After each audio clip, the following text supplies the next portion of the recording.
நீதிமான் என்ற தலைப்பின் கீழ் அப்படியே தொடர்ந்து போதனை பார்த்து வருவோம் பாருங்க. ನೀತಿವಂತನ ಅಂಶದಲ್ಲಿ ಸಂದೇಶವನ್ನು ನೋಡ್ತಾ ಇದ್ದೇವೆ. ஏன் இந்த நீதிமான் குறித்து ஒரு அறிவு ஒரு வெளிச்சம் நமக்கு இருக்கணும் அப்படின்னா, தேவனுடைய நீதியை குறித்து எந்த அளவுக்கு நம்ம விளங்கி கொள்ளுகிறோமோ அல்லது எந்த அளவுக்கு அறிந்து கொள்ளுகிறோமோ அது நம்ம வாழ்க்கைக்கு ஒரு நல்ல ಆವಿಕುರಿಯ வாழ்க்கை ஒரு நல்ல பிரகாசமா இருக்கும் பாருங்க. ದೇವರ ನೀತಿ ಕುರಿತಾಗಿ ಎಷ್ಟು ಮಟ್ಟಿಗೆ ನಾವು ತಿಳ್ಕೊಳ್ತೇವೋ ಅರಿತುಕೊಳ್ತೇವೋ ಅಷ್ಟರ ಮಟ್ಟಿಗೆ ನಮ್ಮ ಆತ್ಮಿಕ ಜೀವನದಲ್ಲಿ ಒಂದು ಬಹಳ ನಾವು ಬೆಳಗಿರ್ತೇವೆ. ஏன்னா இது ஒரு ஆவிக்குரிய வாழ்க்கையில இதுதான் ஒரு உகந்த அறிவுன்னு சொல்றாங்க. ಕಾರಣ ಆತ್ಮಿಕ ಜೀವನದಲ್ಲಿ ಇದೇ ಬಹಳ ಶ್ರೇಷ್ಠವಾದ ಒಂದು ಜ್ಞಾನ ಅನುಭವ ಅಂತ ಹೇಳ್ತಾರೆ. புது உடன்படிக்கை நீங்க எடுத்து வாசிச்சு பாத்தீங்கன்னா இந்த தேவ நீதியை மிக உயர்வான இடத்துல பவுல் எல்லா நிருபங்களையும் எழுதுறாரு. ಹೊಸ ಉಡಂಬಡಿಕೆಯಲ್ಲಿ ಪೌಲನ ತನ್ನ ಪತ್ರಿಕೆಗಳೆಲ್ಲ ದೇವರ ನೀತಿಯನ್ನು ಬಹಳ ಶ್ರೇಷ್ಠವಾದ ರೀತಿಯಲ್ಲಿ ಪೌಲನ ಹೇಳಿರ್ತಾನೆ. ஏன்னா இந்த தேவன் நீதி தான் ஒரு அங்கீகரிப்புக்கு நமக்கு உறுதி அளிக்குது. கடவுள் உன் ஜபத்தை கேட்டார், இல்லை உன்னை ரட்சித்து இருக்கிறார், உன் ரட்சிப்பு உறுதியில் நிற்குதுன்றத ஒரு மிகப்பெரிய ஆழமான உறுதி எங்கேருந்து வருதுன்னு பார்த்தீங்கன்னா,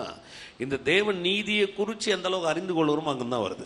ನೋಡ್ರಿ, ದೇವರು ನಿಮ್ಮನ್ನು ರಕ್ಷಿಸಿದ್ದಾನೆ, ನಿಮ್ಮನ್ನು ಅಂಗೀಕರಿಸಿದ್ದಾನೆ, ಬಿಡಿಸಿದ್ದಾನೆ, ನಿಮ್ಮಲ್ಲಿಗೆ ತನ್ನ ಕೃಪೆ ತೋರಿಸಿದಾನೆ ಎಂಬಂತ ತಿಳುವಳಿಕೆ ನಿಮ್ಗೆ ಎಲ್ಲಿಂದ ಬರ್ತದೆ ಅಂದ್ರೆ ದೇವರ ನೀತಿನೇ ಇಂಥ ಒಂದು ತಿಳುವಳಿಕೆ ಉಂಟು ಮಾಡೋದು. குற்ற உணர்வுகள் மனிதனுக்குள்ள ஆளுகை செய்ய ஆரம்பிக்கும். ಇಲ್ಲದೆ ಹೋದ್ರೆ ತಪ್ಪಿನ ಮನಸ್ಸಾಕ್ಷಿ ಮನುಷ್ಯನನ್ನು ಆಳ್ವಿಕೆ ಮಾಡ್ತದೆ. கடவுள் என்ன நேசிப்பாரா? ದೇವರು ನಾನು ಪ್ರೀತಿಸ್ತಾನ? உண்மையிலேயே என்ன வழி நடத்துவாரா? ನಿಜವಾಗ್ಲೂ ಮಾರ್ಗ ನಡೆಸ್ತಾನ? இந்த குற்ற உணர்வுன்றது எப்படிப்பட்டதுன்னு பார்த்தீங்கன்னா, நல்ல ஒரு ஆவிக்குரிய வாழ்வுக்கு மிக எதிரி. அப்படியாது ಈ ತಪ್ಪಿನ ಮನಸ್ಸಾಕ್ಷಿ ಹೇಗಂದ್ರೆ ಒಳ್ಳೆ ಆತ್ಮಿಕವಾದ ಜೀವಿತಕ್ಕೆ ಹಾಗೆ ವೈರಿ ಇದ್ದಾಗ. இந்த நீதியின் உணர்வு எப்படின்னு பார்த்தீங்கன்னா, ஆவிக்குரிய வாழ்வுக்கு நல்ல ஆரோக்கியம். ಈ ನೀತಿಯ ಭಾವನೆ ಹೇಗೆ ಅಂದ್ರೆ ಆತ್ಮಿಕ ಜೀವನಕ್ಕೆ ಒಳ್ಳೆ ಆರೋಗ್ಯ. அதனாலதான் பாருங்க, கர்த்தர்கிட்ட நெருங்கும் போது குற்ற உணர்வுகள்ல நீங்க நெருங்கும் பொழுது உங்களுக்கே தெரிஞ்சிடும். அதாவது கர்த்தர் என்ன நேசிக்கல, என் அன்பு கூறல, என் மேல அவர் வழி நடத்தல, இந்த எண்ணங்கள்லாம் நமக்குள்ள வளரும் போது, உணர்வுகள் நமக்கு அதிகரிக்கும் பொழுது ஒரு ஜபத்திலையோ இல்ல ஒரு பெற்றுக்கொள்ள வேண்டும் என்ற காரியத்திலோ நமக்கு அவ்வளவு ஒரு மேன்மை தெரியாது. ತಪ್ಪಿನ ಮನೋಭಾವನೆಯಲ್ಲಿ ನಾವು ಮುಂದೆ ಬರುವಾಗ ದೇವರನ್ನು ಅಂಗೀಕರಿಸಿದ್ದಾನೆ, ದೇವರನ್ನು ಸ್ವೀಕರಿಸಿದ್ದಾನೆ ಎಂಬಂತ ಆ ಒಂದು ರೀತಿಯಾದ ಸಂದೇಹಗಳು ಪ್ರಶ್ನೆಗಳು ಇರೋದ್ರಿಂದ ದೇವರನ್ನು ಸ್ವೀಕರಿಸಿದಾನೆ ಇಲ್ಲ ಅಂತ ಎಂಬಂತ ಪ್ರಶ್ನೆಯಲ್ಲಿ ನಿಂತು ಬಿಡ್ತೇವೆ. அதுக்கு தான் பாருங்க, இந்த குற்ற உணர்வு ஒரு பெரிய பாதிப்பு ஆவிக்குரிய வாழ்க்கையில ஏற்படுத்தியது. ಆದ್ರಿಂದಲೇ ಈ ತಪ್ಪಿನ ಮನಸ್ಸಾಕ್ಷಿ ಅನ್ನೋದು ಆತ್ಮಿಕ ಜೀವನದಲ್ಲಿ ಒಂದು ದೊಡ್ಡ ಬಾಧೆನ ಏರ್ಪಡಿಸ್ಬಿಡ್ತದೆ. நீதியின் உணர்வு எப்படின்னு பாத்தீங்கன்னா ஒரு மேன்மை உங்களுக்கு தரும். என்ன அப்படி தரும்னு பாத்தீங்கன்னா, உன்னை நான் நேசிக்கிறேன்றத, கர்த்தர் உங்களை நேசிக்கிறான்றத ஒரு முன்னணிமையில காமிக்கும். எந்த வகையிலுமே இந்த நீதியை நீ இழக்க முடியாதுன்ற ஒரு நிச்சயத்தை உனக்கு. ಆದ್ರೆ ನೀತಿಯ ಭಾವನೆ ಹೇಗಂದ್ರೆ ದೇವರನ್ನು ಪ್ರೀತಿಸುತ್ತಾನೆ, ದೇವರ ನೀತಿ ನಿನ್ನಿಂದ ತೆಗೆಯಲ್ಪಡ್ಲಿಕ್ಕೆ ಆಗೋದಿಲ್ಲ ಅನ್ನೋದನ್ನ ನಿಮ್ಮ ಮುಂದಾಗಿ ನಿಂತ ತೆಗೆದು ತೋರಿಸ್ತಾ ಇರ್ತದೆ. இந்த சிலுவை மரணத்துக்கு அப்புறம் நிருபங்கள் நீங்க படிச்சீங்கன்னா, அதாவது பவுல் எழுதின நிருபமா இருக்கலாம், பேதுரு எழுதினா இருக்கலாம், யோவான் எழுதினா இருக்கலாம், யாக்கோப், யார் எழுதின நிருபத்தை நீங்க படிச்சீங்கன்னாலும் ரெண்டு வகையில ஆவிக்குரிய வாழ்க்கை நீங்க விளங்கி கொள்ளலாம். ನೋಡ್ರಿ, ಶಿಲುಬೆಯ ಮರಣದ ನಂತರ ಯೇಸು ಕ್ರಿಸ್ತನ ನಂತರ ಅಪೊಸ್ತಲರಾದ ಈ ಪೌಲನ ಪತ್ರಿಕೆ, ಪೇತ್ರನ ಪತ್ರಿಕೆ, ಯಾಕೋಬ, ಯೋಹನ ಪತ್ರಿಕೆ ನೋಡಿದ್ರೆ ಈ ಆತ್ಮಿಕ ಜೀವಿತವನ್ನು ಎರಡು ರೀತಿಯಾಗಿ ನಾವು ತಿಳ್ಕೋಬಹುದು. ಮೊದಲನೇದಾಗಿ சட்ட ரீதியான உறவு, ಒಂದು ಕಾನೂನುಬದ್ಧವಾದ ಸಂಬಂಧ. ரெண்டாவது நடைமுறையான உறவு. ಎರಡನೇದು ಒಂದು ಪ್ರಾಯೋಗಿಕವಾದಂತ ಸಂಬಂಧ. பாருங்க, இந்த ரெண்டும் தான் ஆவிக்குரிய வாழ்க்கையில ஒரு மிக முக்கியம். சட்ட ரீதியான உறவுன்னு சொல்லும் போது எல்லாவற்றையுமே சட்ட ரீதியான வகையில் எப்படி நமக்கு பெற்றுக் கொடுத்தார், இது சிலுவையின் மரத்தை முழுக்க நம்மளால புரிஞ்சுக்க முடியும். ಕಾನೂನುಬದ್ಧವಾದ ನಿಯಮ ಭಾವನೆ ಅಂತ ಹೇಳಿದ್ರೆ ಹೇಗೆ ಕ್ರಿಸ್ತನು ಕಾನೂನುಬದ್ಧವಾಗಿ ನಮ್ಮನ್ನು ಬಿಡಿಸಿ ನಮ್ಮನ್ನು ನಿಲ್ಲಿಸಿದ್ದಾನೆ ಅನ್ನೋದು. அவர் சிலுவை சுமந்தது சட்ட ரீதியான, ಶಿಲುಬೆ ಹೊತ್ತದು ಕಾನೂನುಬದ್ಧವಾಗಿ. அவர் 39 சாட்டடிகள் சட்ட ரீதியானது. 39 ಚಡಿಯೇಟುಗಳು ಆತನಿಗೆ ಹೊಡೆದಿದ್ದು ಕಾನೂನುಬದ್ಧವಾಗಿ. அவர் அந்த ನೀತಿಗೆ ನ್ಯಾಯ ತೀರ್ಪು முன்பாக நின்றது சட்ட ரீதியானது. ಆತನು ಆ ನ್ಯಾಯ ತೀರ್ಪಿನ ಮುಂದೆ ನಿಂತಿದ್ದು ಕಾನೂನುಬದ್ಧವಾಗಿ. அவர் உயிர்த்தெழுந்து வந்தது சட்ட ரீதியானது. ಆತನು ಪುನರುತ್ಥಾನ ಹೊಂದಿ ಬಂದದ್ದು ಕಾನೂನುಬದ್ಧವಾಗಿ. பாருங்க, சட்ட ரீதியான வகையில தான் அவர் காரியத்தை நியமித்து காமிச்சார். ಕಾನೂನು ರೀತಿಯಲ್ಲೇ ಆತನು ಕಾರ್ಯಗಳನ್ನು ನೆರವೇರಿಸಿ ತೋರಿಸಿದ. இப்போ நீங்க போய் ஒரு காரியத்தை நீங்க பெற்றுக்கொள்ளணும் வைங்களேன், கர்த்தர்கிட்ட போயிட்டு ஆண்டவரே நீங்க எனக்கு தருவீங்களா இல்லையா அப்படி எண்ணங்களுக்குள்ள நீங்க போகும்போதே, அப்படி பெற்றுக்கொள்ளணும் நீங்க போகும்போதே உங்களுக்கு சட்டத்தை பத்தி தெரியலன்னு வச்சுங்களேன், நடந்த காரியத்தை விளங்கி வைங்க, நீங்க பெற்றுக்கொள்ள முடியாது. ಈಗ ದೇವರ ಸಮೀಪಕ್ಕೆ ಹೋಗ್ತೀರಾ, ಸ್ವಾಮಿ ನಿನಗೆ ಮನಸ್ಸಿದ್ರೆ ಕೊಡ್ತೀಯೋ ಕೊಡಲ್ವಾ ಎಂಬಂತ ಭಾವನೆಯಲ್ಲಿ ನೀವು ಹೋದ್ರೆ ನಿಮಗೆ ಕಾನೂನೇ ಗೊತ್ತಿಲ್ಲ, ಏನ್ ನಡೆದಿದೆ ಅನ್ನೋದು ನಿಮಗೆ ತಿಳಿದಿಲ್ಲ. அப்ப நீதின்றது சட்ட ரீதியானது. ಅಂದ್ರೆ ನೀತಿ ಅಂತ ಹೇಳುವಾಗ ಅದು ಕಾನೂನಿಗೆ ಒಳಪಟ್ಟಿರೋದು. என்ன நீதிமான்னு சொல்றான்னு சொன்னா சட்ட ரீதியான வகையில சொல்றாரு. ನನ್ನ ನೀತಿವಂತನು ಅಂತ ಹೇಳೋದಾದ್ರೆ ಅದು ಕಾನೂನುಬದ್ಧವಾಗಿ ಹೇಳಪಡುತ್ತದೆ. நான் ஒரு சுகத்தை பெற்றணும் சட்ட ரீதியான வகையில எனக்காக அவர் அடி வாங்கி இருக்கிறார். அந்த 39 சாட்டடிகள் எனக்காக அவருடைய காயம் மருந்துன்னு வேதம் சொல்லுது. ನಾನು ಸೌಖ್ಯತೆ ಹೊಂದಿಕೊಳ್ತೇನೆಂದ್ರೆ ಅದು ಕಾನೂನುಬದ್ಧವಾಗಿ 39 ಚಡಿಯೇಟುಗಳು ನನಗಾಗಿ ಆತನು ಹೊಂದಿರೋದ್ರಿಂದ ನಾನು ಅದನ್ನು ಸ್ವೀಕರಿಸ್ತೇನೆ. அவர் தரித்திரம் பண்ணார், நான் ஐஸ்வர்யவான் சட்ட ரீதியான வகையில செய்து காமிச்சார். எப்படி ஆதாம் எல்லாவற்றையும் பிசாசுக்கு வந்து கொண்டு போய் அடமான வச்சுட்டா, அதை இயேசு கிறிஸ்து சட்ட ரீதியான வகையில மீட்டு கொடுக்கிறார். உலக சம்பத்துகள், ஆவிக்குரிய காரியங்கள், சரீரத்துக்குரிய காரியங்கள், மனதுக்குரிய காரியங்கள் சட்ட ரீதியா வாங்கி கொடுத்தார் அவர். ನಾನು ಆತನು ಬಡವನಾಗಿ ನನ್ನನ್ನು ಐಶ್ವರ್ಯವಂತವನಾಗಿ ಮಾಡ್ದ ಅಂತ ಹೇಳಿದ್ರೆ ಕಾನೂನುಬದ್ಧವಾಗಿ ಆದಾಮನು ತನಗಿದ್ದಂತ ಎಲ್ಲವನ್ನು ಹೇಗೆ ಸೈತಾನಿಗೆ ಮೀಸಲಾಗಿಟ್ನೋ ಮಾನಸಿಕವಾಗಿ, ಆತ್ಮಿಕವಾಗಿ, ಶಾರೀರಿಕವಾಗಿ ಎಲ್ಲವನ್ನು ಯೇಸು ಕಾನೂನು ರೀತಿಯಲ್ಲಿ ನನಗೆ ಬಿಡಿಸಿ ಮತ್ತೆ ಕೊಟ್ಟಿದ್ದಾನೆ. ரெண்டாவது வந்து பாருங்க, நடைமுறையான உறவு. ಎರಡನೇದಾಗಿ ಪ್ರಾಯೋಗಿಕವಾದ ಒಂದು ಸಂಬಂಧ. நடைமுறையான உறவுன்னு சொன்னா ஒரு குடும்ப மாதிரி பாருங்க. ಪ್ರಾಯೋಗಿಕವಾದ ಒಂದು ಸಂಬಂಧ ಅಂತ ಹೇಳುವಾಗ ಒಂದು ಕುಟುಂಬ ஒரு ಇದ್ದಾಗ, குடும்பத்துல எப்படி நம்ம வந்து ஒவ்வொருத்தரும் ஒவ்வொரு நாள் நம்ம பழகும் போது அங்க சட்டத்தை வச்சு பார்க்கணும், நடைமுறையா பழகுறோம். பேசுறது, கூப்பிடுறது, சாப்பிடுறது, அந்யுன்யமா வாழ்றது, இதெல்லாம் வந்து நடைமுறையான ஒரு உறவு. ಕುಟುಂಬದಲ್ಲಿರುವಂತಹ ಸಂಬಂಧ ಬೆರೆಯುವಂತದಲ್ಲ. ಹೇಗಂದ್ರೆ ಯಾವುದೇ ಕಾನೂನು ಒಳಪಟ್ಟಿರಲ್ಲ, ಬದಲಾಗಿ ಒಂದು ಸಂಬಂಧದ ಅಡಿಯಲ್ಲಿ ಮಾತಾಡೋದು, ಅಲ್ಲಿ ನಾವು ವ್ಯವಹರಿಸೋದು ಎಲ್ಲವೂ ಕಾನೂನಿಗೆ ஒரு பிள்ளை ஒரு அப்பா கிட்ட பேசுற மாதிரி, ಒಂದು ಮಗು ತಂದೆ ಹತ್ರ ಮಾತಾಡುವಾಗ, ஒரு பிள்ளை ஒரு அப்பா கிட்ட பெற்றுக்கொள்ற மாதிரி, ಅಥವಾ ಒಂದು ಮಗು ತಂದೆಯಿಂದ ಹೊಂದಿಕೊಳ್ಳುವ ஒரு ಹಾಗೆ, அப்பா பிள்ளையோட பேசுற மாதிரி, ಅಪ್ಪ ಮಕ್ಕಳೊಂದಿಗೆ ಮಾತಾಡುವಾಗ, இது நடைமுறையான உறவு. இது ಪ್ರಾಯೋಗಿಕವಾದ ಒಂದು ಸಂಬಂಧ. இது வந்து பாருங்க, இது மாறாது. ಇದು ಬದಲಾಗಲ್ಲ. நீங்க போய் அவர் அப்பான்னு கூப்பிடுறதுக்கு வந்து உங்களுக்கு சட்ட ரீதியா வரணும்னு அவசியம் இல்லை. அப்பான்னு கூப்பிடுறது வந்து உறவு. அது ಅಪ್ಪ ಅಂತ ಕರೀಲಿಕ್ಕೆ ನಿಮಗೆ ಕಾನೂನು ರೀತಿಯಲ್ಲಿ ಕರಿಬೇಕಾಗಿಲ್ಲ, ಅದೊಂದು ಸಂಬಂಧ ಆಗಿರೋದ್ರಿಂದ ನೀವು ಅಪ್ಪ ಅಂತ ಕರಿಬಹುದು. அப்ப வந்து பாருங்க, நமக்கு வந்து இந்த ரெண்டு காரியத்தையும் நீங்க விளங்கி கொள்ளணும். ஒன்னு வந்து சட்ட ரீதியான வகையில என் கூட கர்த்தர் எல்லாவற்றையும் செய்து முடித்திருக்கிறார். இன்னொன்னு நடைமுறையான உறவுல நம்ம அவரோடு கூட இருக்கிறோம். ನೋಡ್ರಿ, ಎರಡು ಕಾರ್ಯ ನೀವು ತಿಳ್ಕೋಬೇಕು. ಕಾನೂನು ರೀತಿಯಾಗಿ ದೇವರು ನನಗ ಎಲ್ಲ ಮಾಡಿ ಮುಗಿಸಿದಾನೆ. ಎರಡನೇದು ಪ್ರಾಯೋಗಿಕವಾದ ಒಂದು ಸಂಬಂಧವನ್ನು ನಾನು ದೇವರೊಂದಿಗೆ ಇಟ್ಕೊಳ್ಬಹುದು. ஏன்னா அவர் நீதி உள்ளவராகவும் இருக்கிறார், அன்புள்ளவராகவும் இருக்கிறார். ಕಾರಣ ದೇವರು ನೀತಿ ಸ್ವರೂಪನಾಗಿದ್ದಾನೆ, ಪ್ರೀತಿ ಸ್ವರೂಪನಾಗಿದ್ದಾನೆ. நீதி உள்ளவரா நின்றுதான் எனக்கு சட்ட ரீதியை எல்லாத்தையும் செய்து முடித்து காமிச்சார். அதனாலதான் என் நாமத்தில் நீ எதை கேட்டால் நீ பெற்றுக்கொள்ளணும் ஒரு லீகல் ரைட்ஸ் எனக்கு தர. ನೀತಿ ಸ್ವರೂಪನಾಗಿ ಎಲ್ಲವನ್ನು ಮಾಡಿದಾನೆ ಅಂತ ಹೇಳುವಾಗ ಆತನು ಕಾನೂನು ರೀತಿಯಲ್ಲಿ ಎಲ್ಲ ಮಾಡಿ ಆತನು ಹೇಳ್ತಿದ್ದಾನೆ, ನೀನ್ ನನ್ನ ಹೆಸರಿನಲ್ಲಿ ಏನಾದ್ರೂ ಬೇಡಿಕೊಂಡ್ರೆ ನಾನು ನಿನಗೆ ಮಾಡ್ತೇನೆ ಎಂಬುದನ್ನು ಅದನ್ನು ಕಾನೂನು ರೀತಿಯಲ್ಲಿ ಹೇಳ್ತಾನೆ. என் நாமத்தில் கேட்டால் எப்படி அவன் சொல்றாரு? ಹೇಗೆ ಹೇಳ್ತಾನೆ ಆತನು, ನನ್ನ ಹೆಸರಿನಲ್ಲಿ ನೀನ್ ಏನಾದ್ರೂ ಬೇಡಿಕೊಂಡ್ರೆ எங்க போ, சகல ஜாதிகளுக்கு சுவிசேஷத்தை சொல்லு, வியாதியின் மேல் கை வை, பிசாசை துரத்து. நீ எப்படி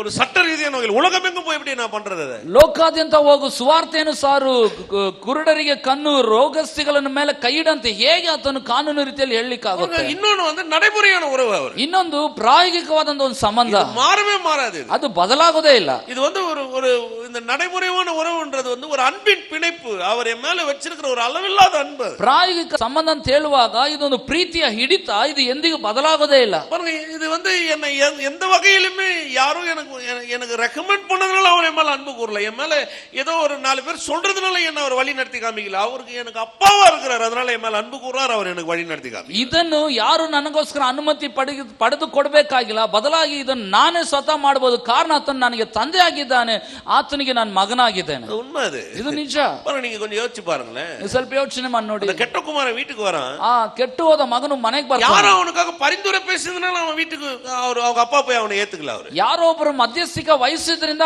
ಆ ತಂದೆ ಹೋಗಿ ಮಗನ ಸ್ವೀಕರಿಸಲಿಲ್ಲ. ஒரு 10 பேர் போய் முன்ன நின்று ஒரு பஞ்சாயத்து பண்ணி, இல்லங்க இதெல்லாம் குடும்பத்தில் நடக்குது சகஜங்க, நீங்க அப்பா இருந்தாலும் நீங்க மூத்தவருங்க, நீங்க மன்னிச்சிருங்க அப்படின்னு சொன்னதுனால போய் ஒரு அன்பு கூர்ந்தார். ಒಂದು 10 ಜನ ಕೂಡ್ಕೊಂಡು ಪಂಚಾಯತ್ ಮಾಡ್ಬಿಟ್ಟು, ಇಲ್ಲ ರೀ ನೀವ್ ಎಷ್ಟೇ ಇದ್ರು ಅವನಿಗೆ ತಂದೆ ನೀವು ಕ್ಷಮಿಸಿ ಸ್ವೀಕರಿಸಬೇಕಂತ ಹೇಳಿದ್ರಿಂದ ಅದನ್ನು ಸ್ವೀಕರಿಸಲಿಲ್ಲ. பிள்ளை வந்து அந்த பிள்ளை கூட ஒரு 10 பேர் வந்து, சரிடா அறிவு கட்டவன், நீ தான் அப்படி ஏதோ பண்ணிட்டு அவர் காலில் வந்து மன்னிப்புகள் அப்படியெல்லாம் அப்படியெல்லாம் வந்து ஒரு உறவு இல்ல. ಅಥವಾ ಮಗನ ಕಡೆಯಲ್ಲಿ ಒಂದು 10 ಜನ ಬಂದ್ಬಿಟ್ಟು, ಸರಿನೋ ನೀನೇ ಬುದ್ಧಿಲ್ಲದೆ ಮಾಡ್ಬಿಟ್ಟೆ, ಸರಿ ನಿಮ್ ತಂದೆ ಕಾಲಲ್ಲಿ ಬಿದ್ದು ಕ್ಷಮಾಪಣೆ ಕೇಳಂತ ಯಾರು ಸಹ ಅವನಿಗೆ ಹೇಳಿಲ್ಲ. இல்லங்க, அவர் மனமுகுர்ந்து அவனை நேசிச்சார். ಇಲ್ಲ ರೀ, ಮನಪೂರ್ವಕವಾಗಿ ಆತನು ಅವನನ್ನು ಪ್ರೀತಿಸಿದ. ஓடி வரும்போது போய் அவனை கட்டி பிடிக்கிறாரு.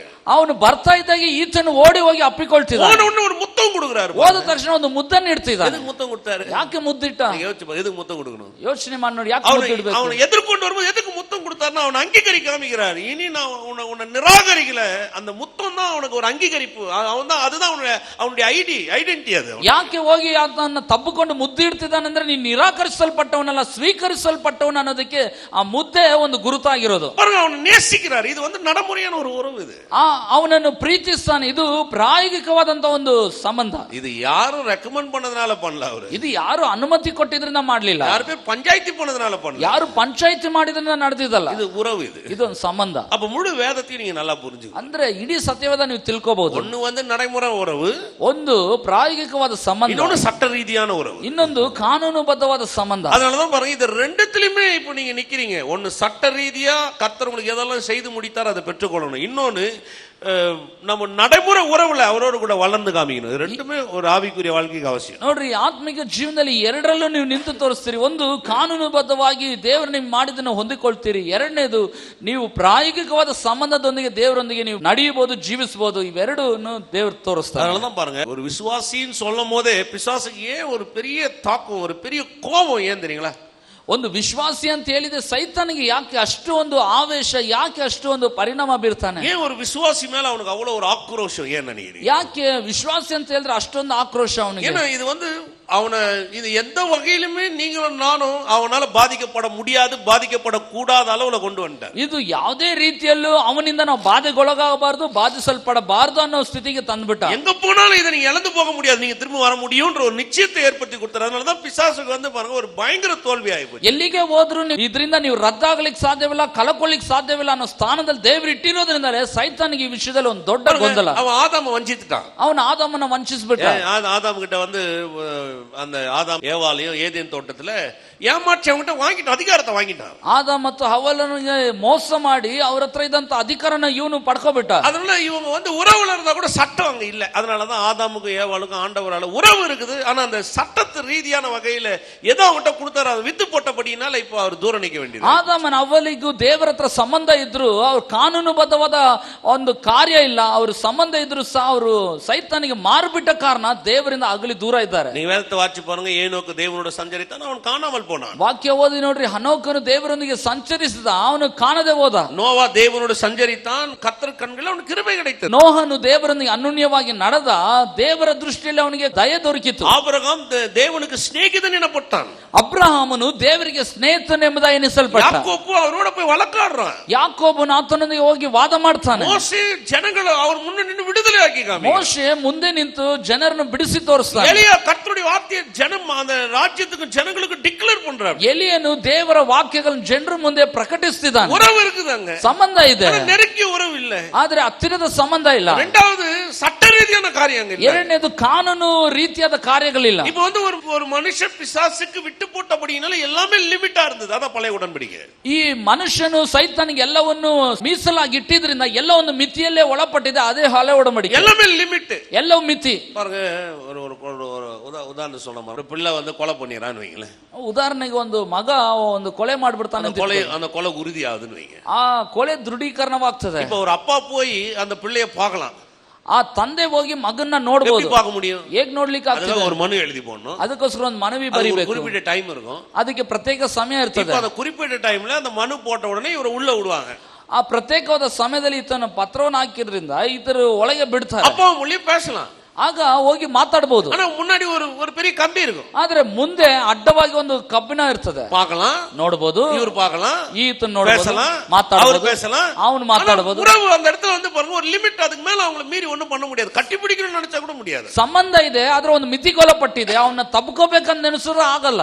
அப்படி இல்லன்னா சட்டம் இன்னும் கொஞ்சம் மேல இருக்குது பாருங்க. ஒருவேளை ஆயுள் தண்டனை கைதியா இருந்தா அவங்களை வெளியில அனுப்புறாங்க. ಒಂದು ವೇಳೆ ನೋಡಿ ಜೀವಾವಧಿ ಶಿಕ್ಷೆ ಅಂತ ಹೇಳಿದ್ರೆ ಇನ್ನೂ ಸ್ವಲ್ಪ ಹೊರಗೆ ಕಳಿಸ್ತಾರೆ. பரோடா அப்படின்னு வெளியில அனுப்புவாங்க. ஒரு சட்டம் ஒன்னு இருக்குது, ಒಂದು ಕಾನೂನು ಆ ರೀತಿ ಇದೆ ನೋಡಿ. அது வந்து பாத்தீங்கன்னா ஒரு 10 நாள் போய் வீட்டுல இருந்துட்டு வரலாம், அவ்வளவுதான். ಒಂದು 10 ದಿನ ಹೋಗಿ ಮನೆಯಲ್ಲಿ ಇದ್ಬಿಟ್ಟು ಬರ್ಬೋದು ಅಷ್ಟೇ. 10வது நாள் சாயங்காலம் 6 மணிக்கு நீ ஜெயிலுக்கு வந்துடணுங்க. 10ನೇ ದಿನ ಸಂಜೆ ಮನೆಗೆ ಬಂದ್ಬಿಡ್ಬೇಕು. அது பேர் பரோடான்னு ஒரு சட்டம் இருக்குது பாருங்க. ಅದಕ್ಕೆ ಹೆಸರು ಪರೋಡ ಎಂಬುದಾಗಿ ಒಂದು ಕಾನೂನು ಇದೆ. அது மாதிரி ஒரு லிமிட். பழைய உடன்படிக்கை என்பது ஒரு உறவு, அந்த உறவு வந்து ஒரு லிமிட்ல இருந்தது, ஒரு வரம்புக்கு உட்பட்டு இருந்தது. ಆ ರೀತಿಯಾಗಿ ಹಳೆ ಒಡಂಬಡಿಕೆ ಅನ್ನೋದು ಒಂದು ಮಿತಿಯಲ್ಲಿ ಒಳಪಟ್ಟಿತ್ತು. ஆனா புது உடன்படிக்கை அப்படி இல்ல. ಆದ್ರೆ ಹೊಸ ಒಡಂಬಡಿಕೆ ಹಾಗಲ್ಲ. சட்ட ரீதியான வகையில மரித்து முதற் பேரானவர் அவர். ಕಾನೂನು ರೀತಿಯಾಗಿ ಪ್ರಾಣವನ್ನು ಕೊಟ್ಟು ಜೀವದಿಂದ ಎದ್ದಾದರಲ್ಲಿ ಪ್ರಥಮ, மரித்தோரில் முதற் பேரானவர். பேரானவர் அவர். ಸತ್ತವರಿಂದ ಎದ್ದು ಬಂದವರಲ್ಲಿ ಪ್ರಥಮ ಫಲ. மரித்தோரிலிருந்து எழுந்த முதற் பேரானவர் சொன்னா இப்ப முதல், அதனாலதான் இரண்டாவது ஆதாம்னு வேதம் அவருக்கு சொல்லுது. ಸತ್ತವರಿಂದ ಎದ್ದು ಬಂದವರಲ್ಲಿ ಆತನೇ ಪ್ರಥಮನಾಗಿರೋದ್ರಿಂದ ಎರಡನೇ ಆದಾಮನ ಅಂತ ಹೇಳಲ್ಪಡುತ್ತದೆ. சட்ட ரீதியான வகையில் 100% இயேசு கிட்ட இருந்து ஏமாத்தி பிசாசு கிட்ட வாங்கவே முடியாது. ஏன்னா அவர் தான் முதற் பேரானவர் அமர்ந்திருக்கிறார் நம்ம எல்லாருக்கும் பிரதிநிதியா. ಕಾನೂನು ರೀತಿಯಾಗಿ ಎಲ್ಲವನ್ನು ಪಡಕೊಂಡಿರೋದ್ರಿಂದ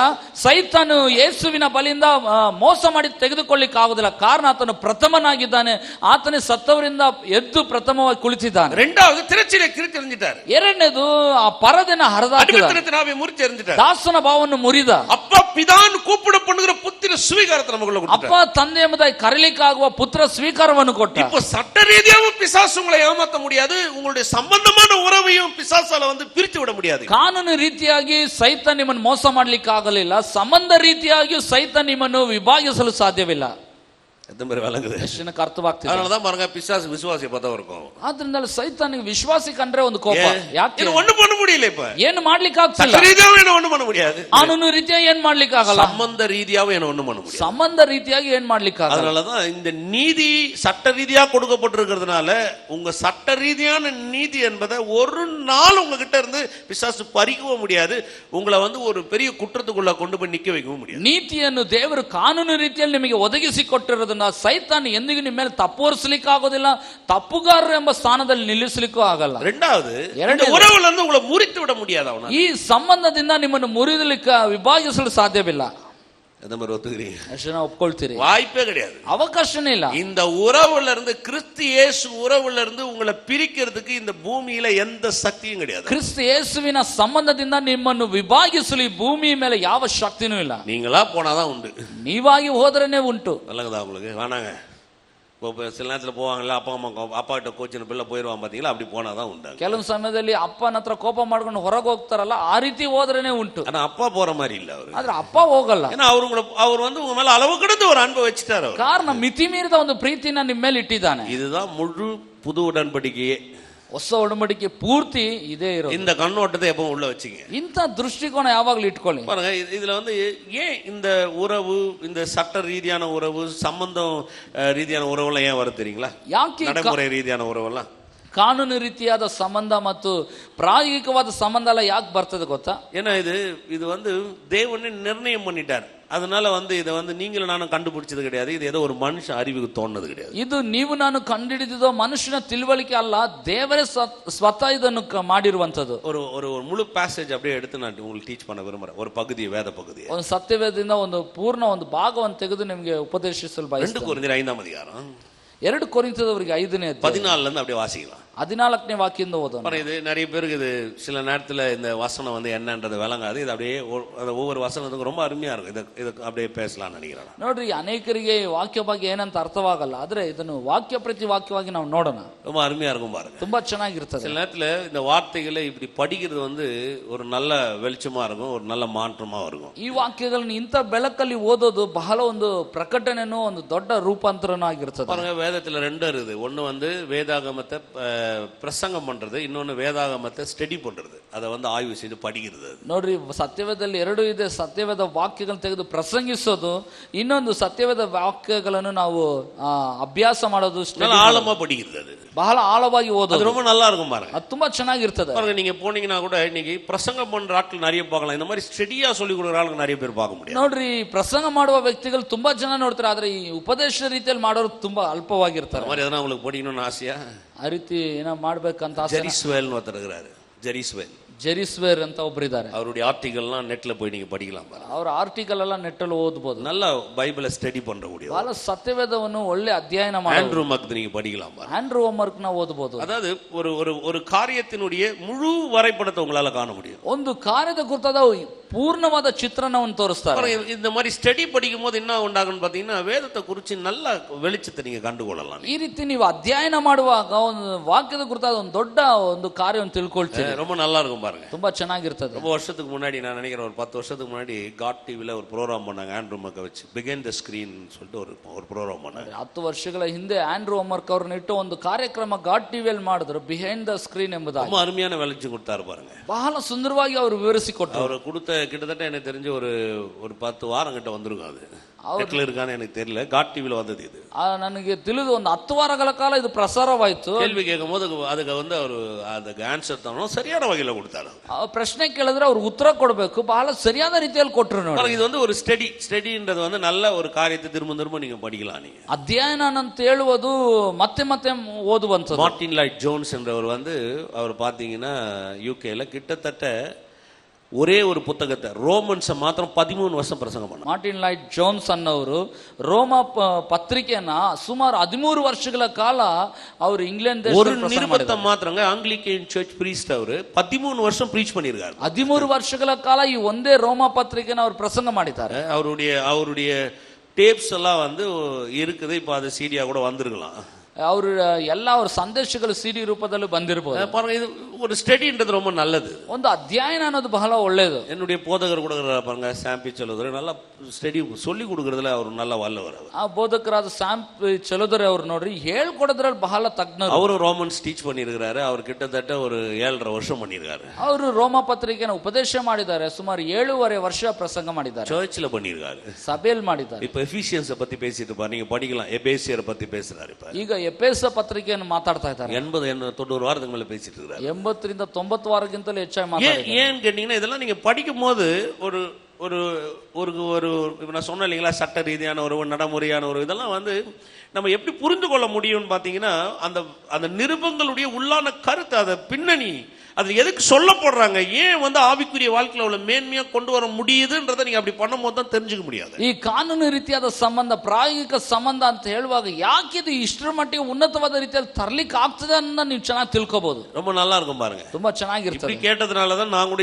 இப்படி சொல்லி கொடுக்க கத்துக்கிட்டேன். நான் ಈ ರೀತಿ ಹೇಳೋದ್ರಿಂದಲೇ ನಾನು ಈ ರೀತಿ ಕೇಳಿ ಹೇಳ್ಕೊಡ್ಲಿಕ್ಕೆ ನಾನು ಕಲ್ತ್ಕೊಂಡೆ. அப்படி நினைச்சிடாதீங்க, எனக்கு வானத்துல இருந்து யாரும் அப்படியே இறங்கி வந்து தலையில வச்சுட்டு போயிட்டாங்க நினைச்சிடாதீங்க. ನನಗೆ ಯಾರು ಆಕಾಶದಿಂದ ಇಳಿದು ಬಂದು ತಲೆ ಮೆದಲಲ್ಲಿ ಇಟ್ಬಿಟ್ಟು ಹೋದ್ರು. நான் நிறைய கேட்பேன். ನಾನು ತುಂಬಾ ಕೇಳ್ತೇನೆ. அப்படி கேட்கும் போது எனக்குள்ள ஒரு பெரிய ஒரு சந்தோஷம், அதுதான் உங்ககிட்ட பகிர்ந்துக்குவேன். அதான் என் பிரசங்கம். அது ನಾನು ಕೇಳೋದ್ರಿಂದಲೇ ನನ್ನೊಳಗೆ ಒಂದು ಸಂತೋಷ, ಅದನ್ನೇ ನಿಮ್ಮಲ್ಲಿ ಹಂಚ್ಕೊಳ್ತೇನೆ. எல்லாம் நினைப்பாங்க, கேட்டு பேசுறாரு, கேட்கலன்னா பேசவே முடியாது. கேட்கலன்னு சொன்னா வாரம் நீங்க வந்து உட்காரும் போது ஆயா வட சொல்ற கதை தான் சொல்லணும். நான் உங்களுக்கு ಕೆಲವೊಬ್ರು ಹೇಳ್ತಾರೆ, ಇವ್ರು ಕೇಳಿ ಮಾತಾಡ್ತಾರೆ, ಕೇಳದೆ ಮಾತಾಡಿದ್ರೆ ಏನು ಮಾತಾಡ್ಲಿಕ್ಕೆ ಆಗಲ್ಲ, ಬರೀ ಕಥೆಗಳು ಹೇಳ್ತಾರೆ, முடியவே முடியாது, ಆಗೋದೇ ಇಲ್ಲ. அதனால நிறைய பேர் நினைப்பாங்க, இல்ல ஆண்டவர் என்ன சொல்லுகிறாரோ கரெக்டா எல்லார்கிட்டையும் ஆண்டவர் வந்து நீங்க யோசிச்சு பாருங்க, அண்ட சராசரைத்தும் படைத்த ஒரு ஆண்டவனை ஒரு மனுஷன் பிரசங்கம் பண்ணிட முடியுமா? நீங்க நினைச்சு பாருங்க.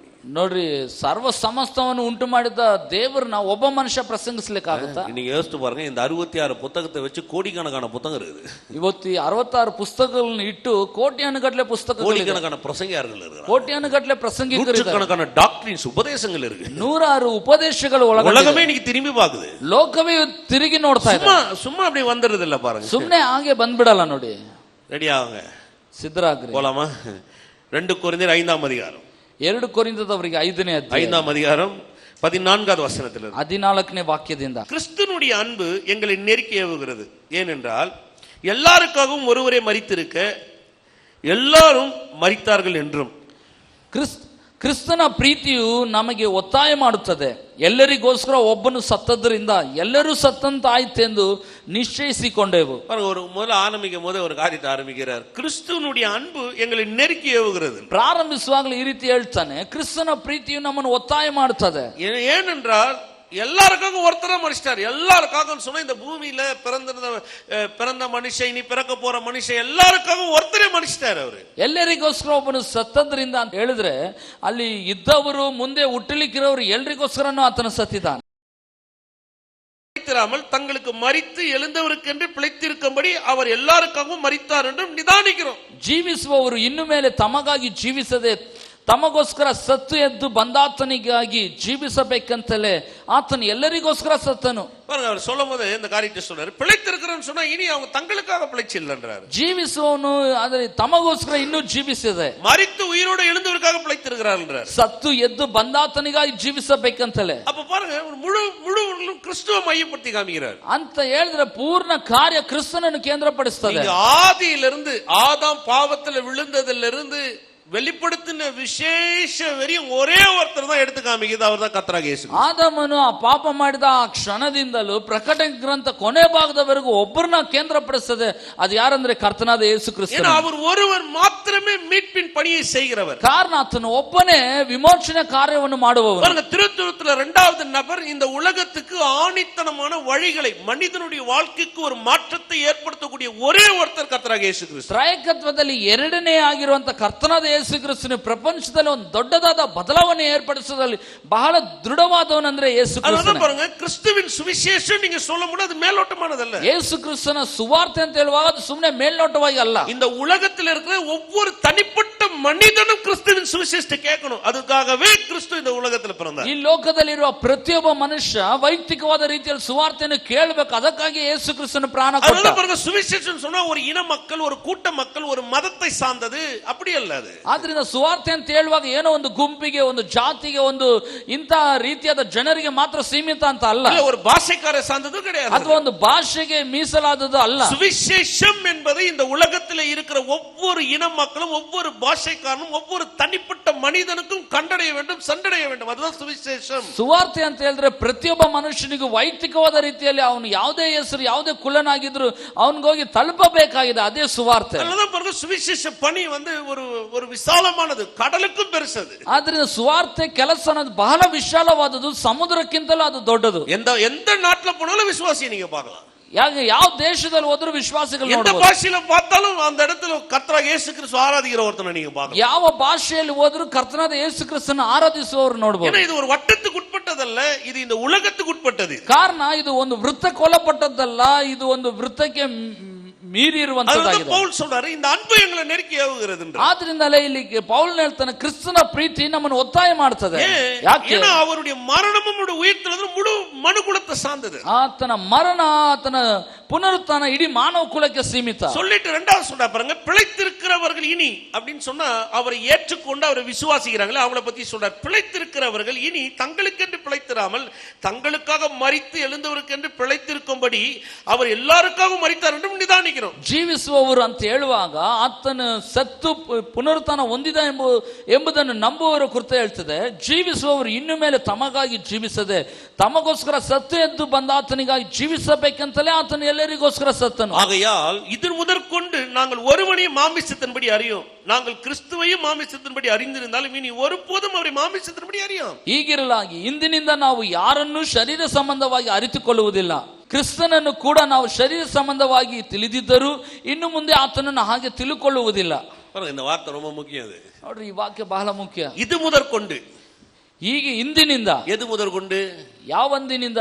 இது முதற்கொண்டுன்னு சொல்லும் பொழுது ஒரு சம்பவம் நடந்துச்சு பாருங்க, அது முதற்கொண்டுன்னு சொல்றாரு. ಇಂದಿನಿಂದ ಅಂತ ಹೇಳುವಾಗ ಒಂದು ಸಂಭವ ನಡೀತು ನೋಡ್ರಿ, ಅಂದಿನಿಂದ. கிறிஸ்து மரித்து உயிர் தெழுந்துட்டாரு. இப்ப உயிர் தெழுந்த பின்பு இது முதற்கொண்டு அவர் சொல்றாரு, இது முதற்கொண்டு உயிர் தெழுந்து இப்போ மேசு மேல போயிடலாம் அங்கிருந்து, அதாவது அந்த சுவிசேஷம் பரவது பாருங்க, இது முதற்கொண்டு நாங்கள் ஒருவனையும் மாமிசத்தின்படி அறியோம், நாங்கள் கிறிஸ்துவையும் மாமிசத்தின்படி அறிந்தாலும் இனி ஒருபோதும் அவரை மாமிசத்தின்படி அறியோம். ನೋಡ್ರಿ, ಕ್ರಿಸ್ತನು ಸತ್ತು ಪುನರುತ್ಥಾನ ಒಂದು ಪರಲೋಕಕ್ಕೆ ಹೋಗಿ ಸುವಾರ್ತೆ ಸಾರೋಣವಾಯ್ತು ನೋಡ್ರಿ, ಅಂದಿನಿಂದ ಅದು ಹೇಳ್ತಾ ಇರೋದು. ಹೀಗಿರಲಾಗಿ ಇಂದಿನಿಂದ ನಾವು ಯಾರನ್ನೂ ಶರೀರ ಸಂಬಂಧವಾಗಿ ಅರಿತುಕೊಳ್ಳುವುದಿಲ್ಲ, ಕ್ರಿಸ್ತನನ್ನು ಕೂಡ ನಾವು ಶರೀರ ಸಂಬಂಧವಾಗಿ ತಿಳಿದಿದ್ದರು ಇನ್ನು ಮುಂದೆ ಆತನನ್ನು ಹಾಗೆ ತಿಳ್ಕೊಳ್ಳುವುದಿಲ್ಲ. மாமிசத்தின்படினா என்ன?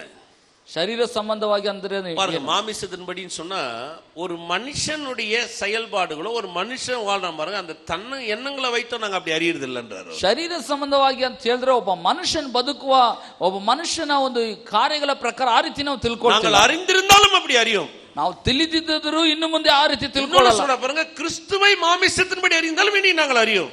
ಕ್ರಿಸ್ತನನ್ನು ಶರೀರ ಸಂಬಂಧವಾಗಿ ತಿಳಿದಿದ್ದರೂ ಇನ್ನು ಮುಂದೆ ನಾವು ಆತನನ್ನು ಹಾಗೆ ತಿಳ್ಕೊಳ್ಳುವುದಿಲ್ಲ. அப்படி சொல்றாரு. ಯಾಕೆ ಆ ರೀತಿ ಹೇಳ್ತಾರೆ? எல்லாருமே ஒரு மாமிசத்துல நடந்த காரியம் கண்ணுக்கு தெரியுது. அடிக்கப்பட்டது, நொறுக்கப்பட்டது, அவமானப்பட்டது, இயேசு அற்புதம் செய்தது, அதிசயம் செய்தது, தண்ணியை திராட்சரசமா மாற்றினது, குருடனை பார்க்க வச்சது, முடவனை நடக்க வச்சது, செத்தோர்களை எழுப்பினது, இதெல்லாம் நடந்தது, எல்லாம் பார்த்தாங்க. ಎಲ್ಲರಿಗೂ ಶಾರೀರಿಕವಾಗಿ ಕಣ್ಗಳಿಂದ ಕಾಣ್ತಾ ಇದೆ. ಯೇಸು ಶಿಲುಬೆಗೆ ಜಡಿಯಲ್ಪಟ್ಟದ್ದು, ಕುರುಡನಿಗೆ ಕಣ್ಣು ಕೊಟ್ಟದ್ದು, ನೀರನ್ನು ದ್ರಾಕ್ಷಾರಸ ಮಾಡಿದ್ದು, ಅದ್ಭುತಗಳ ಅತಿಶಯಗಳನ್ನು ಮಾಡಿದ್ದು ಎಲ್ಲವೂ ಅವ್ರ ಕಣ್ಣಿಂದ ನೋಡ್ತಿದ್ದಾರೆ, மாமிசத்தை பார்த்தாங்க ಎಲ್ಲ எல்லாரும். ಶಾರೀರಿಕವಾಗಿ ಅವ್ರ ಕಣ್ಗಳಿಂದ ನೋಡಿದ್ರು. பாருங்க, இப்ப மாமிசத்தின்படி அறியும் சொன்னா ஒரு மனுஷனை நீங்க எடுத்துக்கிட்டா கூட அவன் மாமிசத்தின்படி என்ன பண்றான், மாமிசத்தின்படி என்ன காரியம், மாமிசத்தின்படி என்னதான் எல்லாருக்குமே புரியுது பாருங்க. ಶಾರೀರಿಕವಾಗಿ ಅಂತ ಹೇಳುವಾಗ ಒಬ್ಬ ಮನುಷ್ಯನ ಏನ್ ಮಾಡ್ತಾನೆ, ಅವನ ಕಾರ್ಯಗಳೇನು, ಅವನ ಜೀವನ ಏನು ಅನ್ನೋದು ಶಾರೀರಿಕವಾಗಿ ಒಬ್ಬ ಮನುಷ್ಯನ ಕುರಿತು ತಿಳಿದಿಟ್ಟಿರ್ತಾರೆ. நீங்க அப்படி பார்க்கும்போது ஒரு பெரிய வெற்றி உங்களுக்கு கிடைக்கவே கிடைக்காது. ಆ ರೀತಿಯಾಗಿ ನೋಡೋದಿನ ಒಂದು ದೊಡ್ಡ ಜಯ ನಿಮ್ಗೆ ಉಂಟಾಗಲ್ಲ. உங்களுக்கு அந்த ஆவிக்குரிய கண்ணோட்டம் உங்களுக்கு வரலனா, மாமிசத்தின்படி தான் நீங்க பாத்தீங்கன்னு சொன்னா உங்களுக்கு ஒரு பெரிய மேன்மை கிடைக்காது,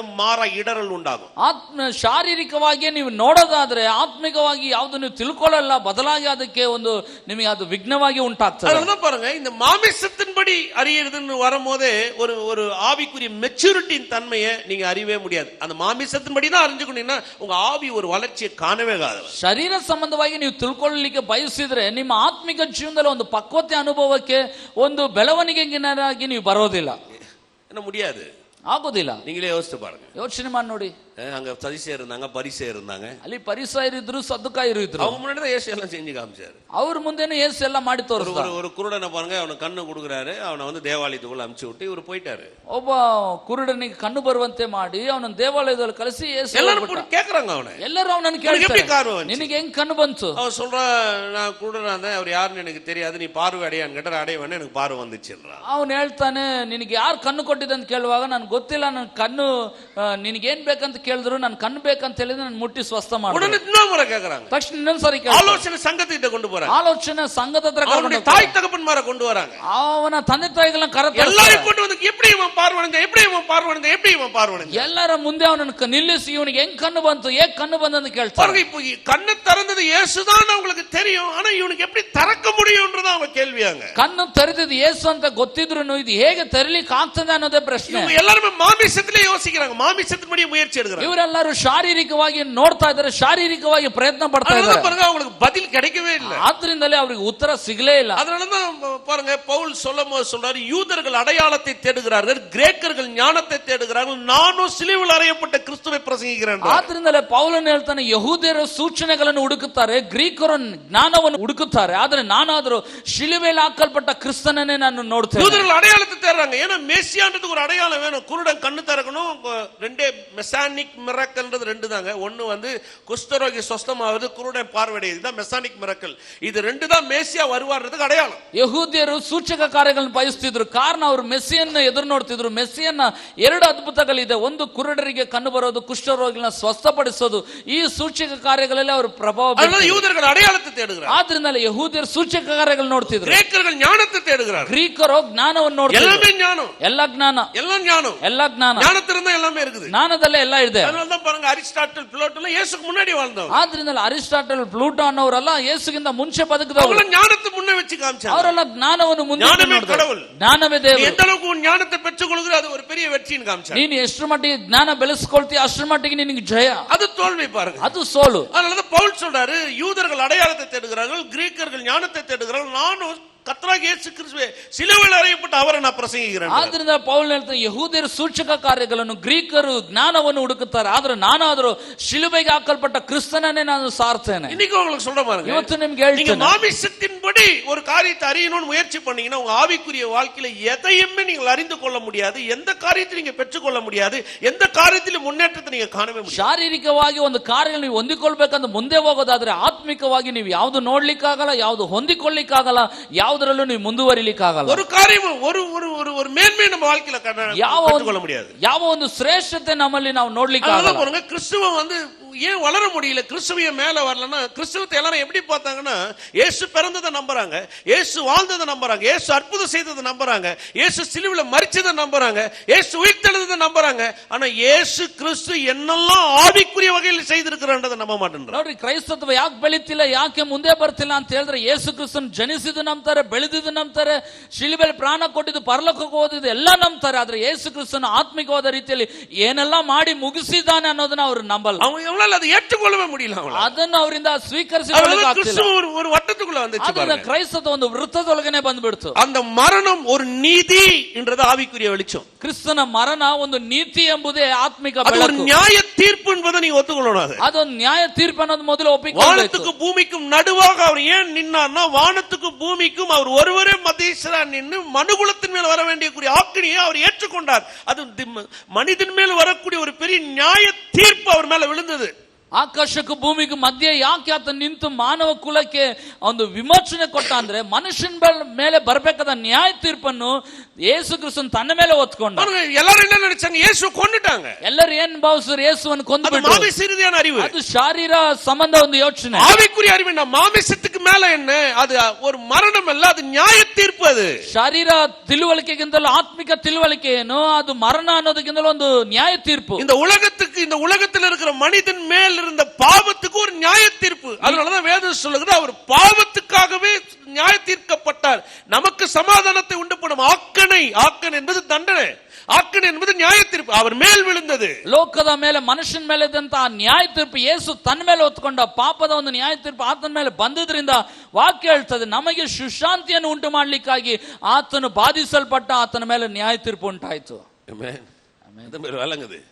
நீங்க யோசிச்சு பாருங்க, அவர் மரிச்சது எல்லாருக்கும் தெரியும். ಆತನು ಸತ್ತದ ಎಲ್ರಿಗೂ ಗೊತ್ತು. ನ್ಯಾಯ ತೀರ್ಪು ಯಾருக்கும் தெரியாது. ಆದ್ರೆ ನ್ಯಾಯ ತೀರ್ಪು ಅನ್ನೋದು ಯಾರಿಗೂ ಗೊತ್ತಿಲ್ಲ. அவர் நியாய தீர்க்கப்பட்டான்றது யாருக்கும் விளங்காது. ಆತ ನ್ಯಾಯ ತೀರ್ಪಿಗೆ ಒಳಗಾದ ಅನ್ನೋದು ಯಾರಿಗೂ ಅರ್ಥವಾಗಲ್ಲ. மாமிசத்தின்படி அறிந்தீங்கன்னு சொன்னா உங்களுக்கு என்ன தெரியும்னா, நியாய தீர்ப்புன்றது உங்களுக்கு விளங்கவே விளங்காது. ಶರೀರ ಸಂಬಂಧವಾಗಿ ಆತನ ತಿಳ್ಕೊಂಡ್ರೆ ನ್ಯಾಯ ತೀರ್ಪು ಅಂದ್ರೆ ಏನಂತ ನಿಮಗೆ ತಿಳಿದು ಬರಲ್ಲ. எப்படி உங்களுக்கு ನೀதி கிடைக்கும்? ಅಂದ್ರೆ ಎಲ್ಲಿ ನಿಮಗೆ ನೀತಿ ದೊರೆಯುತ್ತದೆ? எப்படி நீங்க நீதிமான வர முடியும்? ಹೇಗೆ ನೀವು ನೀತಿವಂತರಾಗಿ ಆಗ್ತೀರಿ? அப்ப கர்த்தராகிய இயேசு கிறிஸ்து நான் மாமிசத்தின்படி அறிந்தேனானால் அதுல பிரயோஜனமே இல்லை. கர்த்தராகிய இயேசு கிறிஸ்து மாமிசத்தின்படி அறிந்தாலும் இனி நாங்கள் அப்படி அறிய மாட்டோம் என்றார். ಕರ್ತನಾದ ಯೇಸು ಕ್ರಿಸ್ತನು ಶರೀರ ಭಾವವಾಗಿ ನಾವು ತಿಳಿದಿದ್ದರೂ ಇನ್ನು ಮುಂದೆ ಹಾಗೆ ತಿಳ್ಕೊಳ್ಳೋದಿಲ್ಲ ಅಂತ ಹೇಳ್ತಾನೆ. அதுதான் ஒரு மிகப்பெரிய மேன்மை பாருங்க. ಅದೇ ಬಹಳ ಶ್ರೇಷ್ಠವಾದ ಒಂದು ಅನುಭವ. அது மாமிசத்தின்படி பார்த்தா ஒண்ணுமே விளங்காது. ಶರೀರ ಸಂಬಂಧವಾಗಿ ನೋಡಿದ್ರೆ ಅಲ್ಲಿ ಏನು ತಿಳಿದು ಬರಲ್ಲ. பாருங்க, யோவான் எழுதின சுவிசேஷ புத்தகம் 3ஆம் அதிகாரம் 3வது வசனம் இயேசு பேசுறாரு.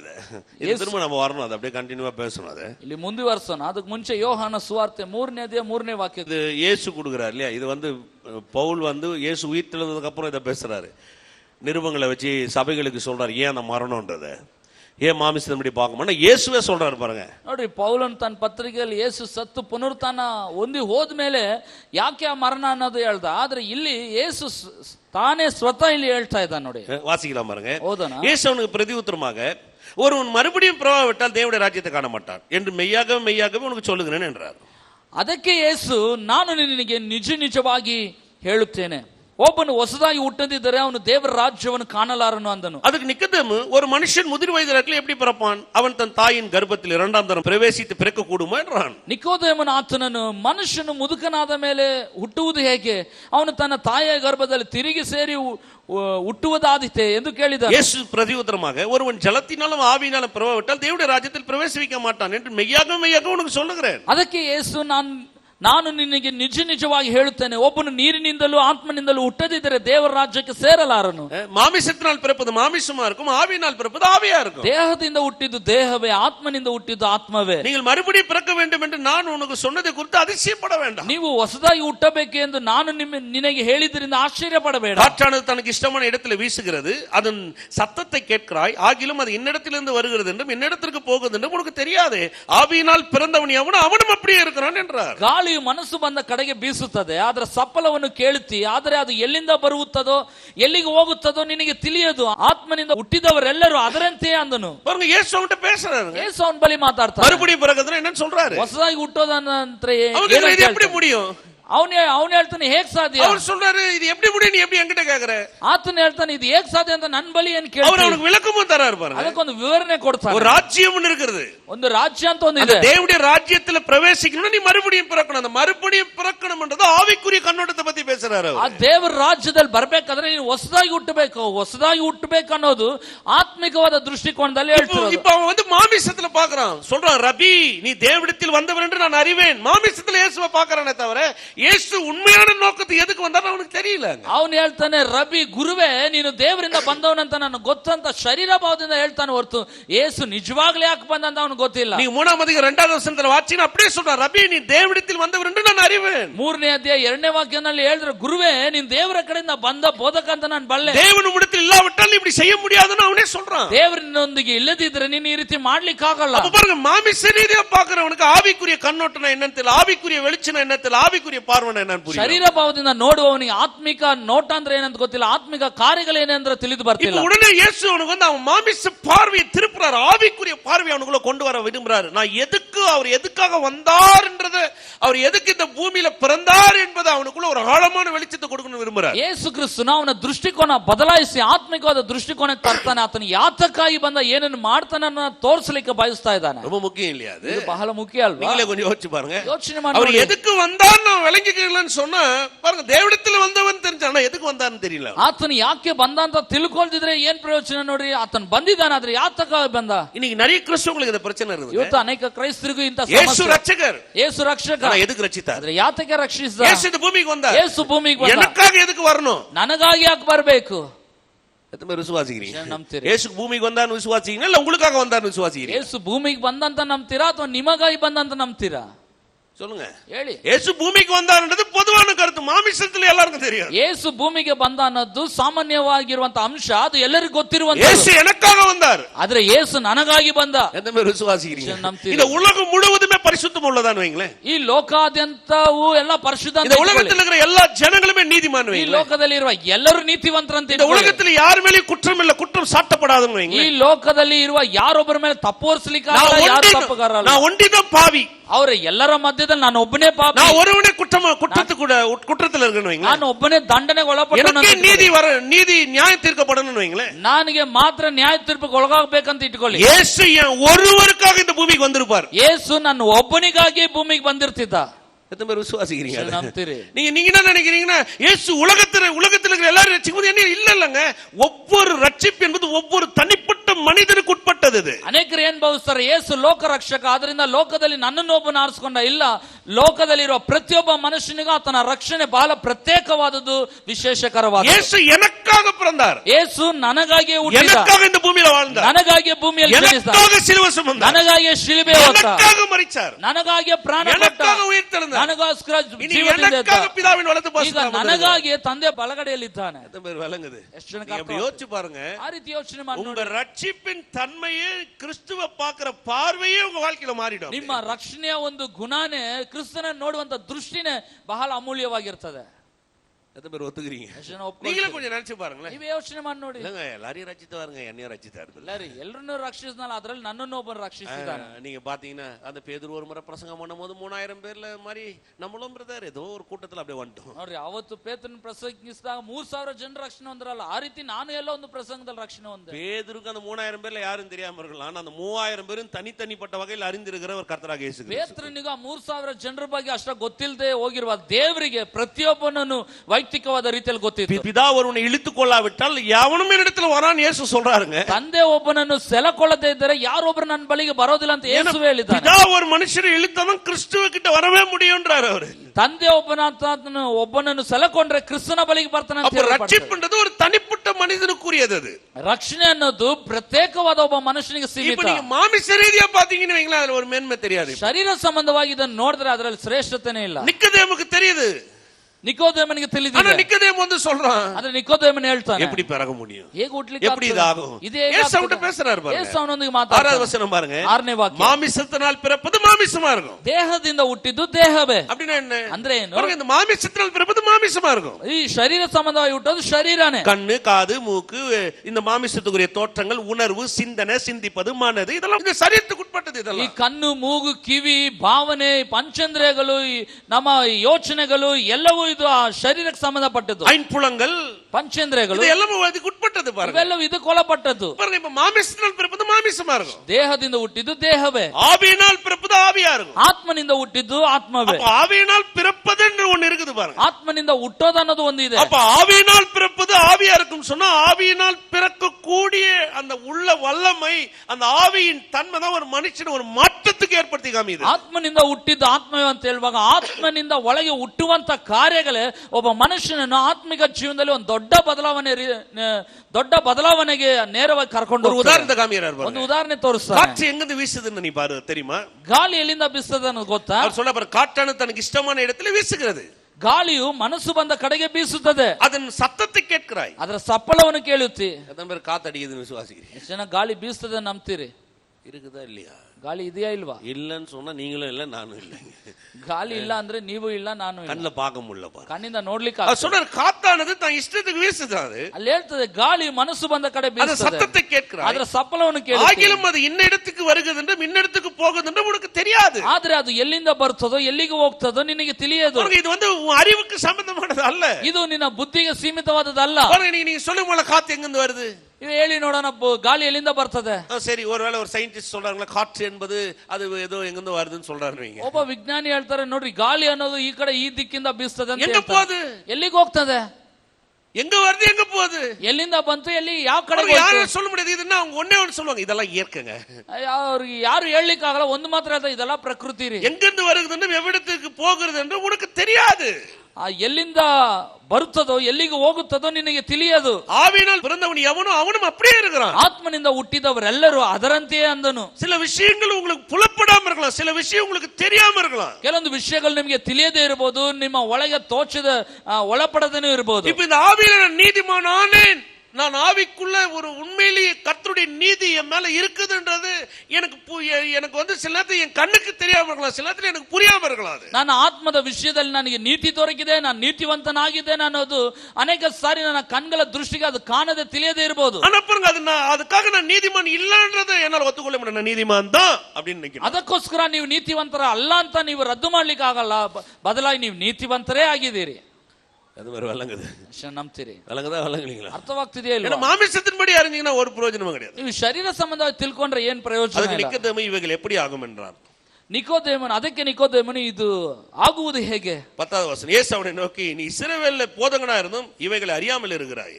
10ನೇ ವಾಕ್ಯ, ಅಂದಾಗ ಯೇಸು ಅವನಿಗೆ ಹೇಳಿದ್ದೇನೆಂದರೆ, ಇಸ್ರಾಯೇಲ್ ಜನಕ್ಕೆ ನೀ ಬೋಧಕನಾಗಿರುವ ನಿನಗಿದು ತಿಳಿಯುವುದಿಲ್ಲವೋ?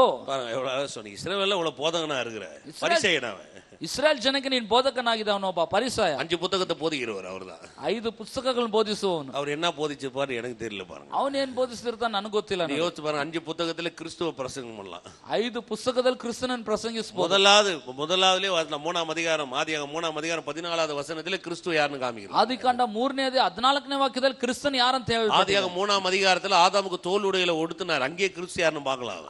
ಆದಿಕಾಂಡ 3ನೇ ಅಧ್ಯಾಯದಲ್ಲಿ ಆದಾಮನ ಚರ್ಮದಾಂಗಿನ ತೋರಿಸ್ತಾ, ಅಲ್ಲೇ ಕ್ರಿಸ್ತನ ನೋಡಬಹುದು. பாருங்க, நோவா கிட்ட பேலஸ் சொன்னார், கிறிஸ்து யாருன்னு காமிக்கலாங்க. ನೋಹನಿಗೆ ನಾವೇ ಮಾಡ್ಲಿಕ್ಕೆ ಹೇಳ್ದ, ಅಲ್ಲಿ ಕ್ರಿಸ್ತನನ್ನು ನೋಡಬಹುದು. உலகத்துக்கு ஒரே ரட்சிப்பு அது பேழையின் மூலமா தான் வரும், அந்த மரத்தின் மூலமா தான் வரும். அந்த மரத்துல வந்தானா அவனுக்கு வாழ்வுன்றது நோவா ஒரு பெரிய சுவிசேஷ பிரசங்கம் பண்ணார். ಲೋಕಕ್ಕೆ ರಕ್ಷಣೆ ಈ ನಾವೇ ಮರದಿಂದಲೇ ಬರೋದು ಅನ್ನೋದನ್ನ ನೋವಾ ದಿವಸ ಪ್ರಸಂಗಿಸ್ದ. நிக்கதேம் என்ன பிரசங்கம் பண்ணான்னு எனக்கு தெரியல. ನಿಕೋದೇಮನ್ ಏನ್ ಪ್ರಸಂಗಿಸ್ದ ನನಗೆ ಗೊತ್ತಿಲ್ಲ. நீங்க அப்படியே படிச்சுட்டே வந்து பாருங்க. நீங்க ஆபிரகாம் கிட்ட கர்த்தர் வராரு, ಅಬ್ರಾಹ್ಮನ ಬಳಿ ದೇವರು ಬರ್ತಾನೆ. வாக்குத்தத்தம் பண்ணப்பட்ட ஈசாக் இடத்துல உன் சந்ததி விளங்குன்றாரு. ವಾಗ್ದಾನ ಮಾಡಲ್ಪಟ್ಟ ಈಸಾಕನಲ್ಲಿ ನಿನ್ನ ಸಂತತಿ வானத்தின் நட்சத்திரம் போல பெருகுன்னாரு. ಆಕಾಶದ ನಕ್ಷತ್ರದಂತೆ ಹರಡುತ್ತೆ. மோரியா மலையில போய் ஆபிரகாம் அவங்களுக்கு ஈசாக்க பலி கொடுக்கும் போது அங்க கர்த்தர் அவனை தடுத்து அந்த மோரியா மலை மேல ஒரு ஆட்டு கடாவை அவனுக்கு காமிக்கிறேன், யெகோவா ஈரேன்னு அங்கதான் பேர் வைக்கிறான். ಮೋರಿಯ ಪರ್ವತದಲ್ಲಿ ತನ್ನ ಮಗನನ್ನು ಯಜ್ಞವಾಗಿ ಅರ್ಪಿಸಲಿಕ್ಕೆ ಹೋಗುವಾಗ ದೇವರಲ್ಲಿ ತಡೆದ ಅಲ್ಲೊಂದು ಟಗರನ್ನು ತೋರಿಸ್ತಾನೆ. ಆ ಟಗರು ಅನ್ನೋದು ಯಜ್ಞ ಮಾಡಿದ ಮೇಲೆ ಯೆಹೋವ ಈರೆ ಅಂತ ಹೆಸರಿಡ್ತಾನೆ. யெகோவா ஈரேன்னு எல்லாத்தையும் பார்த்துக்கொள்ளுகிறவர். ಯೆಹೋವ ಈರೆ ಅಂತ ಹೇಳಿದ್ರೆ ಎಲ್ಲವನ್ನು ಒದಗಿಸುವ ಆತನು.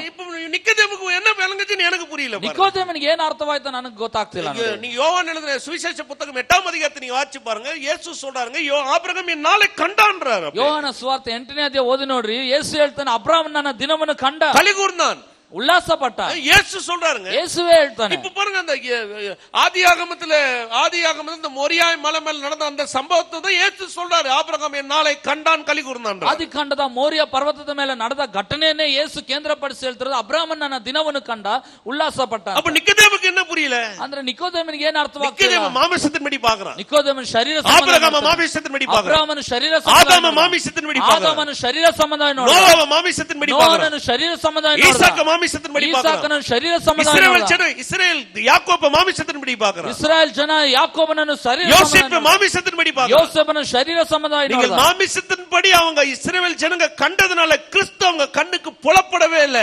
கிறிஸ்து எப்படிப்பட்டவர், எந்த நீதி இந்த உலகத்தை நிலைமாட்ட முடியும் அவங்களுக்கு தெரியவே இல்லை. ಶರೀರ ಸಂಬಂಧವಾಗಿ ಇಸ್ರಾಯೇಲರೆಲ್ಲ ನೋಡಿದ್ರಿಂದ ಕ್ರಿಸ್ತನ ಕುರಿತು ಅವರಿಗೆ ನೋಡ್ಲಿಕ್ಕಾಗಲಿಲ್ಲ. ಕ್ರಿಸ್ತನ ಏನ್ ಮಾಡ್ಲಿಕ್ಕಿದ್ದಾನೆ, ಎಂತ ನೀತಿಯನ್ನು ಈ ಭೂಮಿಯಲ್ಲಿ ಸ್ಥಾಪಿಸ್ತಾನೆ ಅನ್ನೋದು ಯಾರಿಗೂ ತಿಳಿದು ಬರಲಿಲ್ಲ. அந்த மாதிரி விளங்குது. ಜನಕ್ಕೆ ಅರ್ಥವಾಗ್ತಿದೆ. நாங்கள் ஒருவனும் மாமிசத்தின்படி அறியோம். ನಾವು ಒಬ್ಬರು ಶರೀರ ಸಂಬಂಧವಾಗಿ ತಿಳ್ಕೊಳ್ಳಲಿಲ್ಲ. சொன்னவர் ஒரு பரிசேயன். ಹೇಳಿದಂತ ಒಬ್ಬಾತನ ಪರಿಸಾಯನ್. பவுல் பரிசேயனுங்க. ಪೌಲನ್ ಪರಿಸಾಯನ್. எத்தனை பேர் தெரியும் பவுல் பரிசேயன்? ಎಷ್ಟು ಜನ ಗೊತ್ತು? நான் பரிசேயனுக்கு பரிசேயன். ಅವನು ಹೇಳ್ದ ನಾನು ಪರಿಸಾಯನಿಗೆ ಪರಿಸಾಯನ್. இந்த பரிசேயனுக்கு தெரியுது. ಈ ಪರಿಸಾಯನ್ ಗೊತ್ತಾಗ್ತಿದೆ. நிக்கோதேம் என்ற பரிசேயனுக்கு மாமிசத்தின்படி பார்க்கிறதுனால அவன் கண்ணுக்கு ஒண்ணும் தெரியல. ನಿಕೋದೇಮನೆಂಬ ಪರಿಸಾಯನಿಗೆ ಶರೀರ ಸಂಬಂಧದಿಂದ ನೋಡಿದ್ರೆ ಏನು ತಿಳಿದು ಬರಲಿಲ್ಲ. பவுல் என்ற பரிசேயனுக்கு ஆவியின்படி பார்க்கிறதுனால 14 நிருபத்தை இந்த உலகத்துக்கு எழுதி தந்து உலகம் முழுவதும் ரட்சிக்கப்படுவதற்கு சுவிசேஷத்தை பரசாற்றுறதுக்கு ஒரு மிகப்பெரிய கடவுளுக்கு ஒரு சிறந்த அப்போஸ்தலனா அவனால மாற முடியும். ಪೌಲನೆಂಬ ಪರಿಸಾಯನಿಗೆ ಆತ್ಮಿಕವಾದ ದೃಷ್ಟಿಕೋನ ಇದ್ದಿದ್ರಿಂದ ನೋಡ್ರಿ 14 ಪತ್ರಿಕೆಗಳನ್ನು ಬರೆದು ಲೋಕಾದ್ಯಂತ ಸುವಾರ್ತೆ ಸಾರಲಿಕ್ಕೆ ಒಂದು ದೊಡ್ಡ ಸೇವೆಯನ್ನು ಮಾಡ್ಲಿಕ್ಕೆ ಒಂದು ಬಹಳ ಪ್ರಸಿದ್ಧನಾದ ಸೇವಕನಾಗಿ ಬೆಳಗಿದ. அதான் அங்க சொல்றாரு பாருங்க. ಅದನ್ನೆಲ್ಲ ಹೇಳ್ತಾ ಇದ್ದಾರೆ. மாமிசத்தின்படி நாங்கள் இனி இதுவரையும் அறிந்ததால் இனி நாங்கள் அறியோம். ಶರೀರ ಸಂಬಂಧವಾಗಿ ನಾವು ತಿಳ್ಕೊಂಡರೆ ಇನ್ನು ಮೇಲೆ ಆ ರೀತಿ ನಾವು ತಿಳ್ಕೊಳ್ಳೋದಿಲ್ಲ. திரும்பி வாங்க, ಮತ್ತೆ ಬನ್ನಿ. வாங்க 2 கொரிந்தியர் 5ஆம் அதிகாரம் 2 ಕೊರಿಂಥ 5ನೇ ಅಧ್ಯಾಯ 16வது வசனம். இதன் முதல் கொண்டு நாங்கள் ஒருவனையும் மாமிசத்தின்படி அறியோம். அந்த முடிவு வந்துட்டான். நான் அப்படி பார்க்கவே முடியாது. அறியோம், ஒருவனையும் அறியோம். நாங்கள் கிறிஸ்துவை மாமிசத்தின்படி அறிந்திருந்தாலும் இனி ஒருபோதும் அவரை மாமிசத்தின்படி அறியோம். 16ನೇ ವಾಕ್ಯ, ಹೀಗಿರಲಾಗಿ ಇಂದಿನಿಂದ ನಾವು ಯಾರನ್ನು ಶರೀರ ಸಂಬಂಧವಾಗಿ ಅರಿತುಕೊಳ್ಳುವುದಿಲ್ಲ. ಕ್ರಿಸ್ತನನ್ನು ಕೂಡ ನಾವು ಶರೀರ ಸಂಬಂಧವಾಗಿ ತಿಳಿದಿದ್ದರೂ ಇನ್ನು ಮುಂದೆ ಆತನನ್ನು ಹಾಗೆ ತಿಳ್ಕೊಳ್ಳುವುದಿಲ್ಲ.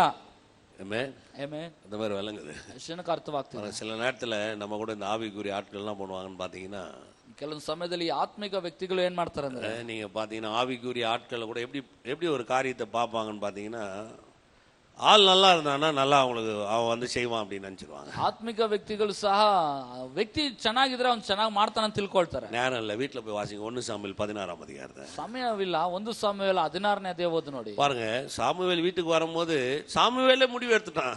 ಸಮುವೇಲನ ಮನೆಗೆ ಹೋಗುವಾಗ ಸಮುವೇಲನೇ ತೀರ್ಮಾನ ಮಾಡ್ಬಿಟ್ಟ. முதல்ல ஒரு பிள்ளைய பார்த்தேன்னு சொன்னா இவன் தான் அப்படின்ட்டான். ಮೊದಲನೇ ಮಗನ ನೋಡಿದೆ, ಇಲ್ಲ ಇವನೇ ಇರ್ಬೇಕಂತ. உடனே கத்த சொன்னான் அவன் கிடையாதுன்னு. ದೇವರು ಹೇಳ್ದ ಇಲ್ಲ ಅವನಲ್ಲ. ஏன் அவன் தான் சொன்னான்? ಯಾಕೆ ಅವನ ನೋಡಿದ್ದೆ ಅವನಂತ ಭಾವಿಸ್ದ? இல்ல, நம்ம எல்லாம் படிச்சவங்க நமக்கு நேரம் இருக்காது, ಸಮಯ ಇಲ್ಲ. ಎಲ್ಲಾ ವಾಕ್ಯ ಭಾಗ ಓದು. அவன் நல்ல போர் சேவகன், ಅವನು ಒಳ್ಳೆ ಯುದ್ಧ ವೀರ. 6'2" இருக்கிறான் அவன். ಅವನು ಬಹಳ 6 ಅಡಿ. நான் நினைக்கிறேன் அவன் செஸ்ட் நல்லா ஒரு 60 ಇಂಚಸ್ இருக்கும்னு நினைக்கிறேன். ನಾನು ನೆನೆಸ್ತಾನೆ ಒಂದು 60 ಇಂಚು ಅವನಿಗೆ ಒಂದು ಎದೆ ಭಾಗ ಇದ್ದಿರಬಹುದು. நல்லா மீசை கீசை நல்லா வச்சிருப்பான்னு நினைக்கிறேன் பாருங்க. ನಾನು ಭಾವಿಸ್ತಾನೆ ಮೀಸೆ ಎಲ್ಲ நல்லா ಚೆನ್ನಾಗಿ தோற்றம் கிட்டறம் பாக்குறதுக்கு அப்படியே கம்பீரமா அப்படியே ராஜ தோரணை அப்படி நடந்து பார்த்த உடனே நடக்க சொல்லுவான். சாமுவேல் நடக்க சொல்லுவான். நடந்து பார்த்தோன்னே பர்ஃபெக்ட், இவன் தான் ராஜாவாகிறான்னு சொல்லிட்டு ಸಮುವೇಲ ಅವನು ನಡಿಯಪ್ಪ ಅಂತ ಹೇಳುವಾಗ ಅವನ ನಡತೆ, ಅವನ ಗಂಭೀರತೆ, ಅವನ ರೂಪವೇಶ ನೋಡುವಾಗ ಇವನೇ ಎಂಬುದಾಗಿ ಭಾವಿಸಿರ್ಬೋದು. எல்லாம் மனதுல ஃபிக்ஸ் பண்ணிட்டான். ಮನಸ್ಸಿನಲ್ಲಿ ಶೇಖರಿಸಿಬಿಟ್ಟ. ಯಾಕೆ ಮಾಮಿಸ ಫಿಕ್ಸ್ ಆಗಿದೆ, ರಾಜನ ಕರೆಕ್ಟ್, ಇವನ ಕರೆಕ್ಟ್. ಶರೀರ ಸಂಬಂಧವಾಗಿ ಅವನಿಗೆ ತೀರ್ಮಾನಿಸ ಅರಸನಂದ್ರೆ ಹೀಗೆ ಇರಬೇಕು. யோசிச்சு பாருங்க, ಯೋಚನೆ ಮಾಡಿ ನೋಡಿ. தகப்பன் கூட தான் பெத்த பிள்ளையை குறித்து அவனால அறிந்து கொள்ள முடியும். ಎತ್ತ ತಂದೆ ಕೂಡ ತನ್ನ ಮಗನನ್ನ ತಿಳ್ಕೊಳ್ಳಿಕ್ಕಾಗಲಿಲ್ಲ. சாமுவேல் கேக்குறாங்க, ಸಮುವೇಲನ ಕೇಳ್ತಾನೆ, நான் வீட்டுக்கு வருவேன், ನಾನು ನಿನ್ ಮನೆಗೆ ಬರ್ತೇನೆ, பிள்ளைங்களை எல்லாரையும் விருந்துல உட்கார வை, ನಿನ್ನ ಎಲ್ಲಾ ಮಕ್ಕಳನ್ನ ಔತಣದಲ್ಲಿ ಕುಳ್ಳರಿಸು, கர்த்தர் யாரை தெரிந்து கொள்வார் நான் பார்க்கணும்ன்றாங்க. ಕರ್ತನು ಯಾರು ಆರಿಸ್ಕೊಳ್ತಾನೆ ನಾನು ನೋಡಬೇಕು. பாருங்க, இவன் பெத்த பிள்ளையே அவன் வரல, இவனை போய் எதுக்கு இவன் ஆடுமைக்கு அமிச்சாம. ಆದ್ರೆ ಈ ಎತ್ತ ಮಗುವನ್ನು ಯಾಕೆ ಎಂಬುದಾಗಿ ಅವನ ಒಂದು ಸೈನ್ಯ. தாவீது மேல அவனுக்கு அவ்வளவு கண்ணோட்டம் இல்ல. அவனுக்கு ದಾವೀದನ ಕುರಿತಾಗ ಅಷ್ಟು ದೃಷ್ಟಿಕೋನ ಇಲ್ಲ. மாமிசத்தின்படி அவன் ஒண்ணுமே இல்ல, சின்ன பையன் அவன். ಶರೀರ ಸಂಬಂಧವಾಗಿ ನೋಡಿದ್ರೆ ಅವನು ಏನಿಲ್ಲ, ಬಹಳ இவன் போய் எப்படி ஒரு நாட்டை ஆளுவான்? ಇವನು ಹೇಗೆ ದೇಶವನ್ನು இவன் ನಡೆಸ್ತಾನೆ? ஆடுமைக்கிறதுக்கு தான் லாக்கி. ಇವನು ಕುರಿ ಮೇಯಿಸೋದಕ್ಕೆ ಮಾತ್ರ. மாமிசத்துல ஃபிக்ஸ் பண்றான். ಶರೀರದಲ್ಲಿ ಶರೀರ ಸಂಬಂಧವಾಗಿ ಫಿಕ್ಸ್ ಮಾಡ್ತಿದ್ದಾನೆ. பார்த்த உடனே அவன் பார்வைக்கு என்ன வருது அப்படியே அவன் யோசிக்கிறான். ಅವನು ನೋಡಿದೆ, ಅವನ ನೋಟಕ್ಕೆ ಏನ್ ಕಾಣ್ತಿದೆ ಅದನ್ನೇ ಆ ರೀತಿ ಮಾಡ್ತಾನೆ. கர்த்தர் சொல்றாருங்க, ಕರ್ತನೇ அவனை வர சொல்லுன்றான். ಅವನನ್ನು ಕರೆ ಕಳಿಸು. அவனை பார்த்த உடனே கர்த்தர் சொல்ற, எழுந்து அவன் மேல அபிஷேகம் பண்ணு. ಅವನನ್ನು ನೋಡಿದೆ ದೇವರು ಹೇಳ್ತಾರೆ, ಇವನನ್ನ ಎದ್ದು ಇವನನ್ನು ಅಭಿಷೇಕ ಮಾಡು. நீங்க கொஞ்சம் யோசிச்சு பாருங்க. ಯೋಚನೆ ಮಾಡಿ ನೋಡಿ. எல்லாரும் வாயில அடிச்சிருப்பான். ಎಲ್ಲರೂ ಬಾಯಲ್ಲಿ ಮೂಗ್ ಮೇಲೆ ಹೊಡ್ಕೊಂಡು. சாமுவேலுக்கு புத்தி பேதலிச்சு போச்சு. ಸಮುವೇಲನಿಗೆ ಬುದ್ಧಿ ಏನಾದ್ರು ಕೆಟ್ಟೋಯ್ತು. ராஜா மாதிரிங்கிற எண்ணெய் விட்டுட்டு போய் ஆடு மேய்க்கிற மேல தைல குப்பியை ஊத்துறான். ಅರಸನ ಅಂತ ಇರುವ ನನ್ನನ್ನು ಬಿಟ್ಟು ಚಿಕ್ಕ ಹುಡುಗನ ಹೋಗಿ ಅಭಿಷೇಕ ಮಾಡ್ತಾರೆ. ஈசாய்க்கு எப்படி இருந்திருக்கும் நினைக்கிறீங்க? ಈಶಾನಿಗೆ ಹೇಗಿದ್ದಿರಬಹುದು? எல்லா சகோதரர்களும் எப்படி இருந்திருக்கும்? எல்லா சகோதரರಿಗೆ ಹೇಗಿದ್ದಿರಬಹುದು? இதெல்லாம் சும்மாங்க, கட்டுக்கதை. இதெல்லாம் நடக்கும் நினைக்கிறீங்களா? தாவீத போய் சாமுவேல் சும்மா ஏதோ வந்து டைம் பாஸ் பண்ணிட்டு போனான்னு நினைச்சிருப்பாங்க. ಇದೆಲ್ಲ ನೋಡಿ ಸುಮ್ಮನೆ ಕಟ್ಟುಕತ್ತರಿ ಕಲ್ಪನೆ ರೀ, ಏನು ಸಮಯ ಕಳೀಲಿಕ್ಕೆ ಸಮುವೇಲನ್ ಬಂದು ದಾವೀದನ ஏதோ ஒருவேளை சோறு சாப்பிடுறதுக்கு வீட்டுக்கு வந்து ஏதோ ஒன்னு சொல்லிட்டு போயிட்டான். ಅಥವಾ ಒಂದೊತ್ತು ಊಟಕ್ಕಾಗಿ ಬಂದು ಏನೋ ಒಂದು ಹೇಳ್ಬಿಟ್ಟು ಹೋಗ್ಬಿಟ್ಟ. அவன் ஆவியின்படி கர்த்தர் சொல்றார் பாரு, போய் அதை செய்யறார் பாருங்க. ದೇವರು ಹೇಳ್ತಾನೆ ಆತ್ಮ ರೀತಿಯಲ್ಲಿ ಇದನ್ನ ಹೋಗಿ ಮಾಡು ಅಂತ. சாமுவேல் பெரிய தீர்க்கதரிசி, ಸಮುವೇಲನು ದೊಡ್ಡ ಪ್ರವಾದಿ. பார்த்த உடனே முதல்ல வந்தது ಮಾಂಸத்தின் ಆದ್ರೆ ನೋಡುವಾಗ ಮೊದಲು ಬಂದಿದ್ದು ಶರೀರ ಸಂಬಂಧವಾಗಿ. உங்களுக்கு நான் சொல்ல பாருங்க, ಇವತ್ತು ನಿಮಗೆ ಹೇಳ್ತೇನೆ, சில ஆளை நம்ம பார்க்கும்போது அந்த மாமிசத்தின் பார்வையில பாத்தீங்கன்னா ஆவியில ஒண்ணும் கொண்டு போக முடியாது. ಕೆಲವೊಂದು ವ್ಯಕ್ತಿಗಳನ್ನ ನೀವು ಶರೀರ ಸಂಬಂಧವಾಗಿ ನೋಡಿದ್ರೆ ಆತ್ಮಿಕವಾಗಿ ಏನು ತೆಗೆದುಕೊಂಡು ಹೋಗ್ಲಿಕ್ಕೆ. மாமிசத்தின் படி பாத்தீங்கன்னா அவங்க வாழ்க்கையில் நீங்க எதையுமே அவங்களுடைய முழு வெற்றி என்னன்னு உங்களுக்கு தெரியவே தெரியாது. ಶರೀರ ಸಂಬಂಧವಾಗಿ ಆ ವ್ಯಕ್ತಿನ ನೋಡುವಾಗ ಅವರ ಪೂರ್ಣ ಜಯ ಏನೆಂಬುದು ತಿಳಿದು ಬರಲ್ಲ. உங்களையே நீங்க அப்படி அறிஞ்சீங்க, ಯಾಕೆ ನಿಮ್ಮನ್ನೇ ನೀವು ಹಾಗೆ ತೆಗೆದುಕೊಳ್ಳಿ. உங்களையே நீங்க உங்க மாமிசத்தின் படி நீங்க அறிஞ்சீங்கன்னு சொன்னீங்கன்னா உங்க வாழ்க்கையில நீங்களே ஒரு லிமிட்டுக்குள்ள தான் இருக்க முடியும். ನಿಮ್ಮನ್ನು ನೀವೇ ಶರೀರ ಸಂಬಂಧ ದೃಷ್ಟಿಕೋನದಿಂದ ನೀವು ನೋಡಿಕೊಂಡ್ರೆ ನೀವು ಒಂದು ಮಿತಿಯೊಳಗೆ ಮಾತ್ರನೇ ಇರ್ತೀರಿ. உங்களை இதுக்கு மீறி உங்களால செய்யவே முடியாது. ಆ ಮಿತಿಯಿಂದ ಹೊರಗೆ ನೀವು ಏನು ಮಾಡ್ಲಿಕ್ಕೆ ಆಗಲ್ಲ. மாமிசத்தின் படி உன் படிப்பு என்ன, ಶರೀರ ಸಂಬಂಧ ನಿನ್ನ ವಿದ್ಯೆ ಏನು, மாமிசத்தின் படி உன் பின்னணி என்ன, ಶರೀರ ಸಂಬಂಧವಾಗಿ ನಿನ್ನ ಹಿನ್ನೆಲೆ ಏನು, மாமிசத்தின் படி உன் தோற்றம் என்ன, ಶರೀರ ಸಂಬಂಧವಾಗಿ ನಿನ್ನ ರೂಪವೇಶ ಏನು, மாமிசத்தின் படி உன்னுடைய பணத்தினுடைய பலன் என்ன, ಶರೀರ ಸಂಬಂಧ ಹಣದ ಬಲ ಏನು, மாமிசத்தின் படி உன்னை சுற்று சூழ்நிலை என்ன, ಶರೀರ ಸಂಬಂಧವಾಗಿ ನಿನ್ನ ಸುತ್ತಲಿರುವ ಸನ್ನಿವೇಶ ಏನು. இந்த மாமிசத்தின் படி வரும் பொழுது எந்த விஷயமும் ஆவிக்குரிய காரியமும் நம்ம வாழ்க்கையில புலப்படாது. ಶರೀರ ಸಂಬಂಧವಾಗಿ ಅಂತ ಬರುವಾಗ ಆತ್ಮಿಕವಾದ ಯಾವುದೇ ಕಾರ್ಯಗಳು ನಮ್ಮ ಕಣ್ಗಳಿಗೆ ನಮಗೆ ತೋಚೋದಿಲ್ಲ, ಕಾಣೋದಿಲ್ಲ. அதனாலதான் பவுல் அப்படியே முடிவு பண்ணிட்டாரு. ಆದ್ರಿಂದ ಪೌಲನು ಆ ರೀತಿ நாங்கள் ஒருவனை மாமிசத்தின் படி அறியும். ನಾವು ಒಬ್ಬರನ್ನು ಯಾರನ್ನು ಶರೀರ ಸಂಬಂಧ மாமிசத்தின் படி அறிந்தாலும் இனி நாங்கள் அப்படி அறியோம். ಕ್ರಿಸ್ತನನ್ನೇ ನಾವು ಶರೀರ ಸಂಬಂಧ ತಿಳಿದಿದ್ದರೂ ಇನ್ನು ಮುಂದೆ ಆ ರೀತಿ ನಾವು ತಿಳ್ಕೊಳ್ಳುವುದಿಲ್ಲ. ಆಮೆನ್.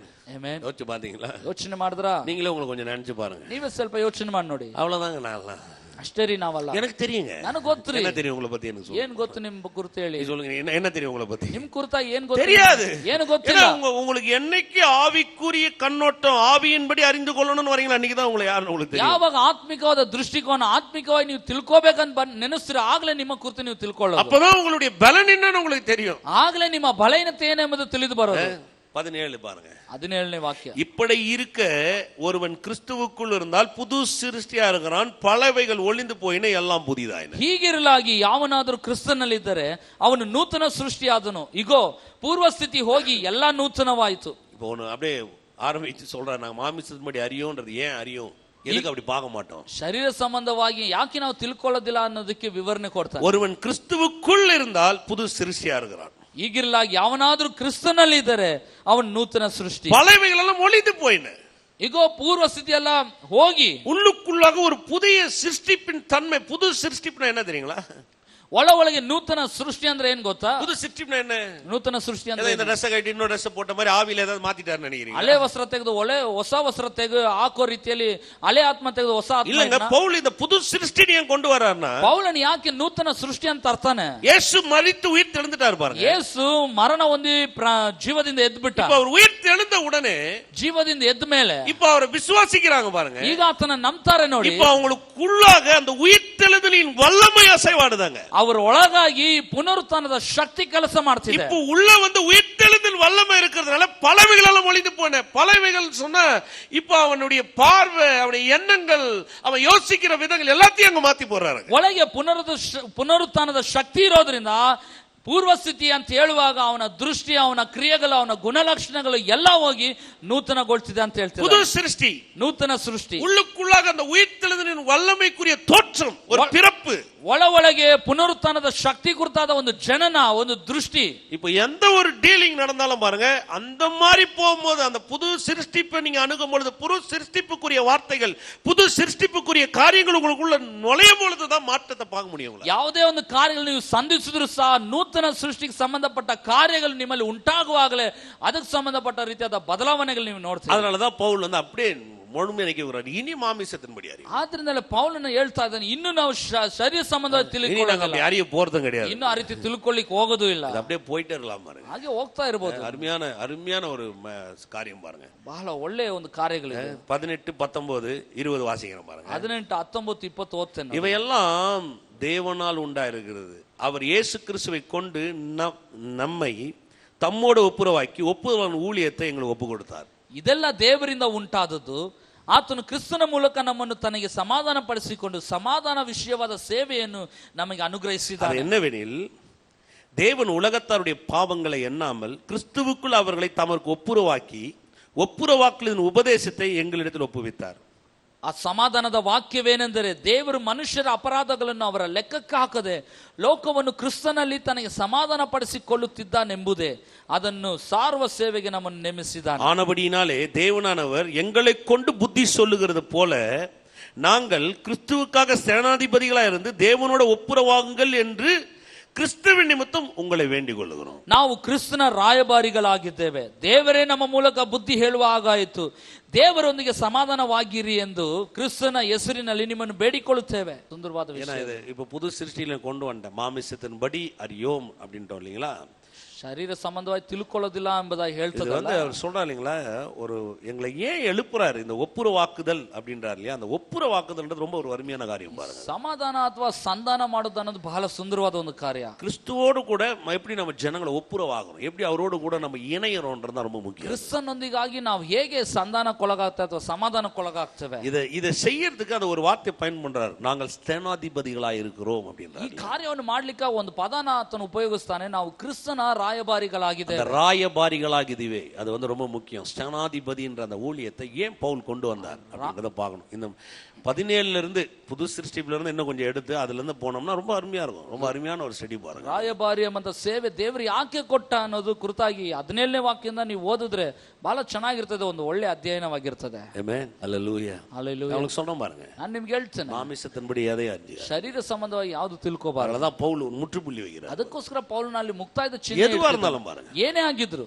நீங்க ஒவ்வொரு விஷயமும் பார்க்கும்போது கிறிஸ்துவுடைய ஆவிக்குரிய கண்ணோட்டத்தில் நீங்க பார்க்கணும். நாங்கள் அதனாலதான் அவர் சொல்றார், மாமிசத்தினால் பிறப்பது மாமிசமா இருக்கும், ஆவியினால் பிறப்பது ஆவியினால். ಅದನ್ನ ಪ್ರತಿ ಕಾರ್ಯ ನೀವು ನೋಡುವಂತದ್ದು ಆತ್ಮಿಕವಾದ ದೃಷ್ಟಿಕೋನದಿಂದ ನೋಡಬೇಕು. ಅದಕ್ಕೆ ಹೇಳು, ದೇಹದಿಂದ ಹುಟ್ಟಿದ್ದು ದೇಹವೇ, ಆತ್ಮನಿಂದ ಹುಟ್ಟಿದ್ದು ಆತ್ಮವೇ ಎಂಬುದು. ನಮ್ಮ வாழ்க்கையில ஒரு சுகம் கிடைக்கணுமா? ಜೀವನದಲ್ಲಿ ಒಂದು ಸೌಖ್ಯತೆ ಬೇಕಾಗಿದೆ. மாமிச ரீதியா பாத்தீங்கன்னா கிடைக்காது. ಶರೀರ ಸಂಬಂಧವಾಗಿ ನೋಡಿದ್ರೆ ದೊರಕಲ್ಲ. ஆனா ஆவிக்குரிய கண்ணில் பாத்தீங்கன்னா ಆತ್ಮಿಕವಾದ ದೃಷ್ಟಿಕೋನದಿಂದ ನೋಡುವಾಗ ஒரு செழிப்பு வேணுமா? ಒಂದು ಸಮೃದ್ಧಿ ಬೇಕು. மாமிச ரீதியான வகையில ஒண்ணும் தெரியாது. ಶರೀರ ಸಂಬಂಧವಾಗಿ ಏನು ದೊರೆಯಲ್ಲ. எப்படி ஆவிக்குரிய கண்ணில் இருக்குதுன்னு பார்க்கணும். ಆತ್ಮಿಕ ದೃಷ್ಟಿಕೋನದಲ್ಲಿ ಹೇಗಿದೆ ಅನ್ನೋದು ನೋಡಬೇಕು. அதனால பவுல் அதை முற்றுப்புள்ளி வைக்கிறார், நாங்கள் ஒருவனையும் இனி மாமிசத்தின்படி அறியோம். ಆದ್ರಿಂದ ಪೌಲನು ಅದಕ್ಕೆ ಮುಕ್ತಾಯದ ಚಿಹ್ನೆಯನ್ನು ಇಡ್ತಿದ್ದಾನೆ. ಇನ್ನು ಮುಂದೆ ನಾವು ಯಾರನ್ನು ಶರೀರ ಸಂಬಂಧವಾಗಿ ತಿಳ್ಕೊಳ್ಳೋದಿಲ್ಲ. எப்போ ஒரு மாமிசத்தின்படி அறியோம்னு முற்றுப்புள்ளி வைக்கிறீங்களோ அன்னிலிருந்து உங்க ஆவிக்குரிய வெற்றி, தொடர்ச்சி, தேவ அன்பு உங்கள்ல இருந்து புறப்படுது. நீங்க பாருங்க, ಶರೀರ ಸಂಬಂಧವಾಗಿ ಯಾರನ್ನು ತಿಳ್ಕೊಳ್ಳೋದಿಲ್ಲ ಎಂಬುದ ಯಾವಾಗ ಮುಕ್ತಾಯದ ಚಿಹ್ನೆಯನ್ನು ನೀವು ಇಡ್ತೀರೋ ಅವತ್ತಿನಿಂದ ನಿಮ್ಮ ಆತ್ಮಿಕವಾದ ಜಯ, ಮುಂದುವರಿಕೆ, ಬೆಳವಣಿಗೆ ಎಲ್ಲ ಉಂಟಾಗ್ತದೆ. உங்க மெச்சூரிட்டி, உங்க ஆவிக்குரிய மெச்சூரிட்டி மாறிடும். ನಿಮ್ಮ ಆತ್ಮಿಕವಾದ ಪಕ್ವತೆನೇ ಬದಲಾಗ್ತದೆ. எந்த மனுஷனை பார்த்தாலும் மாமிசத்தின்படி நீ நியாயம் தீர்க்க முடியும், மாமிசத்தின்படி பேச மாட்டீங்க, மாமிசத்தின்படி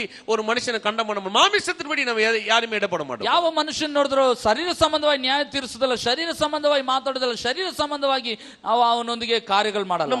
நம்ம ஆவிக்குரிய மனதே மாறிடும், எண்ணமே மாறிடும். ನಮ್ಮ ಆತ್ಮಿಕವಾದ ಮನೋಭಾವನೆ, ನಮ್ಮ ಯೋಚನೆನೇ ಬದಲಾಗ್ಬಿಡುತ್ತೆ. அதான் பவுல் அந்த வார்த்தையை கொண்டு வர, மாமிசத்தின்படி அறியோம். ಆದ್ರಿಂದ ಪೌಲನ ಆ ಪದ ತರ್ತಾನೆ, ಶರೀರ ಸಂಬಂಧ அறிந்திருந்தாலும் இனி அறியோம். ತಿಳಿದಿದ್ದರೂ ಇನ್ನು ಮುಂದೆ ಆ ರೀತಿ ತಿಳ್ಕೊಳ್ಳೋದಿಲ್ಲ.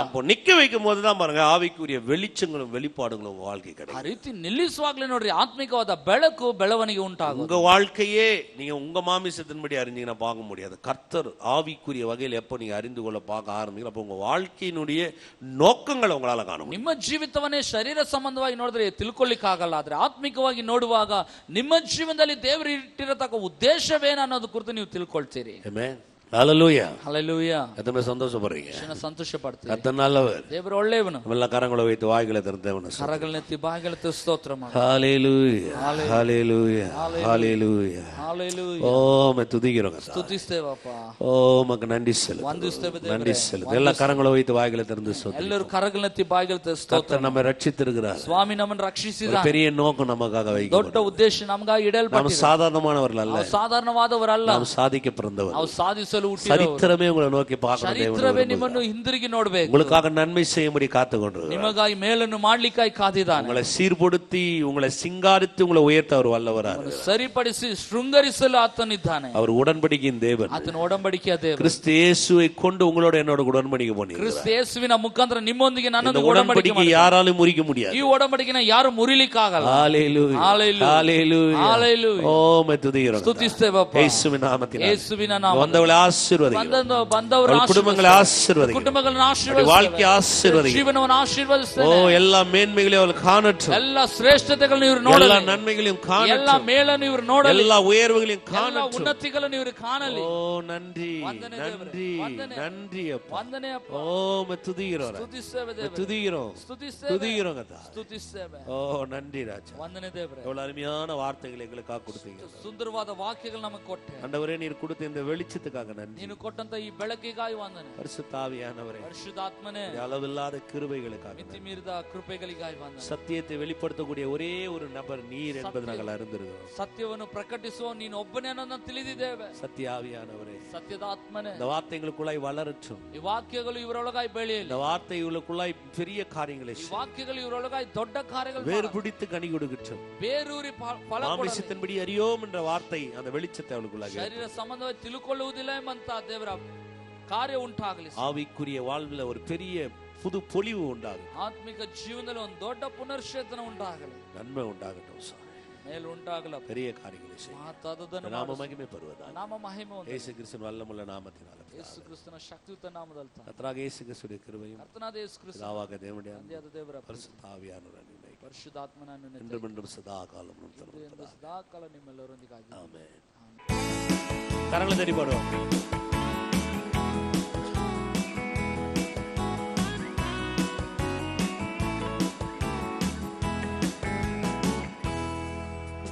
வாக்கு பண்ணினவர் மாறிடார், வாக்கு தத்தம் நிறைவேற்றுவார்.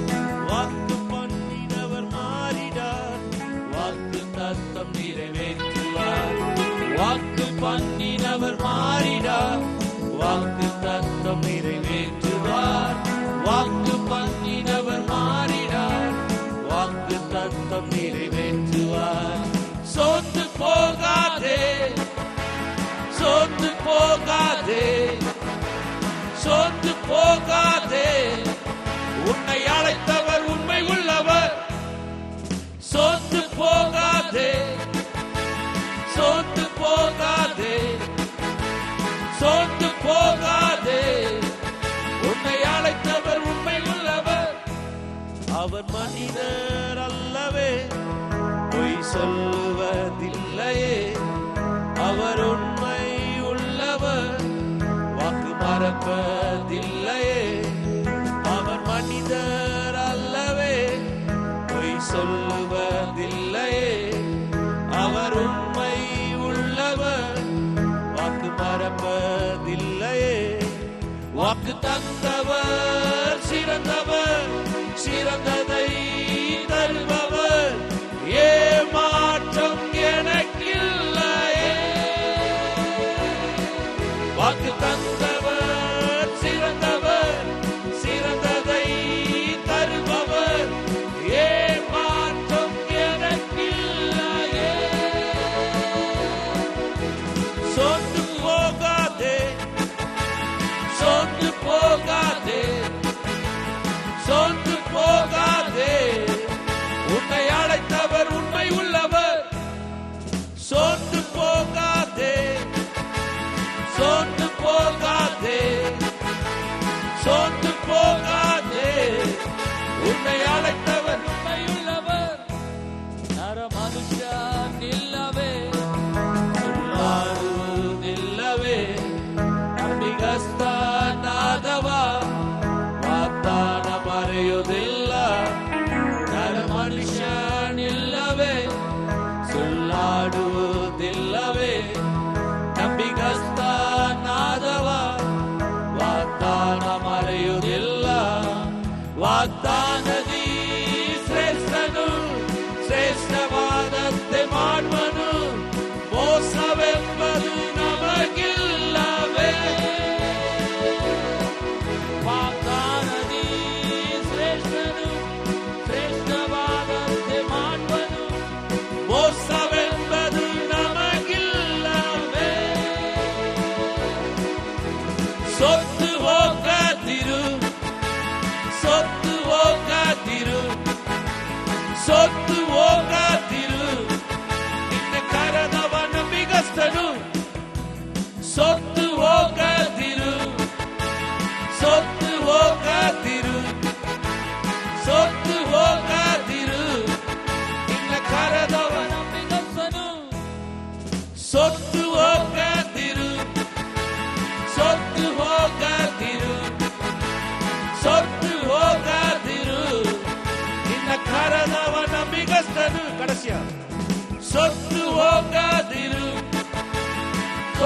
ಹೋಗಾದಿರು, ಸೋತು ಹೋಗಾದಿರು, ನಿನ್ನ ಕರದವ ನಂಬಿಗಸ್ತನು. ஹalleluya. கரங்களை தட்டி தேவனை மகிமைப்படுத்துவோம். கரங்களை தட்டி தேவனை கர்த்தர் நல்லவர், கர்த்தர் ಒಳ್ಳೆಯவர். சோர்ந்து போகாதீங்க. ನಿರಾಶರಾಗಬೇಡಿ. அவர் பொய் சொல்ல மனிதன் அல்ல, ಸುಳ್ಳಾಡಲು ನರ ಮನುಷ್ಯನಲ್ಲ. அவர் மனசு மாற மனுபுத்திரன் அல்ல. ಮನಸ್ಸು ಬದಲಾಯಿಸಲು அவர் சொல்லியும் செய்யாமல் இருப்பதில்லை. ನುಡಿದನು ಮಾಡದೇ ಇರೋದಿಲ್ಲ. அவர் சொன்ன வாக்குத்தத்தெல்லாம் உங்கள் வாழ்க்கையில கிறிஸ்து இயேசுக்குள் ஆம் என்றும் ஆமென் என்றும் இருப்பதாக. ನುಡಿದ ವಾಗ್ದಾನಗಳೆಲ್ಲವೂ ಕ್ರಿಸ್ತ ಯೇಸುವಿನಲ್ಲಿ ಹೌದೆಂದು ಆಮೆನ್ ಎಂಬುದಾಗಿ ಉಂಟಾಗಲಿ. கர்த்தர் உங்களை ஆசீர்வதிப்பார். ದೇವರು ನಿಮ್ಮನ್ನು ಆಶೀರ್ವದಿಸಿದ್ದಾನೆ.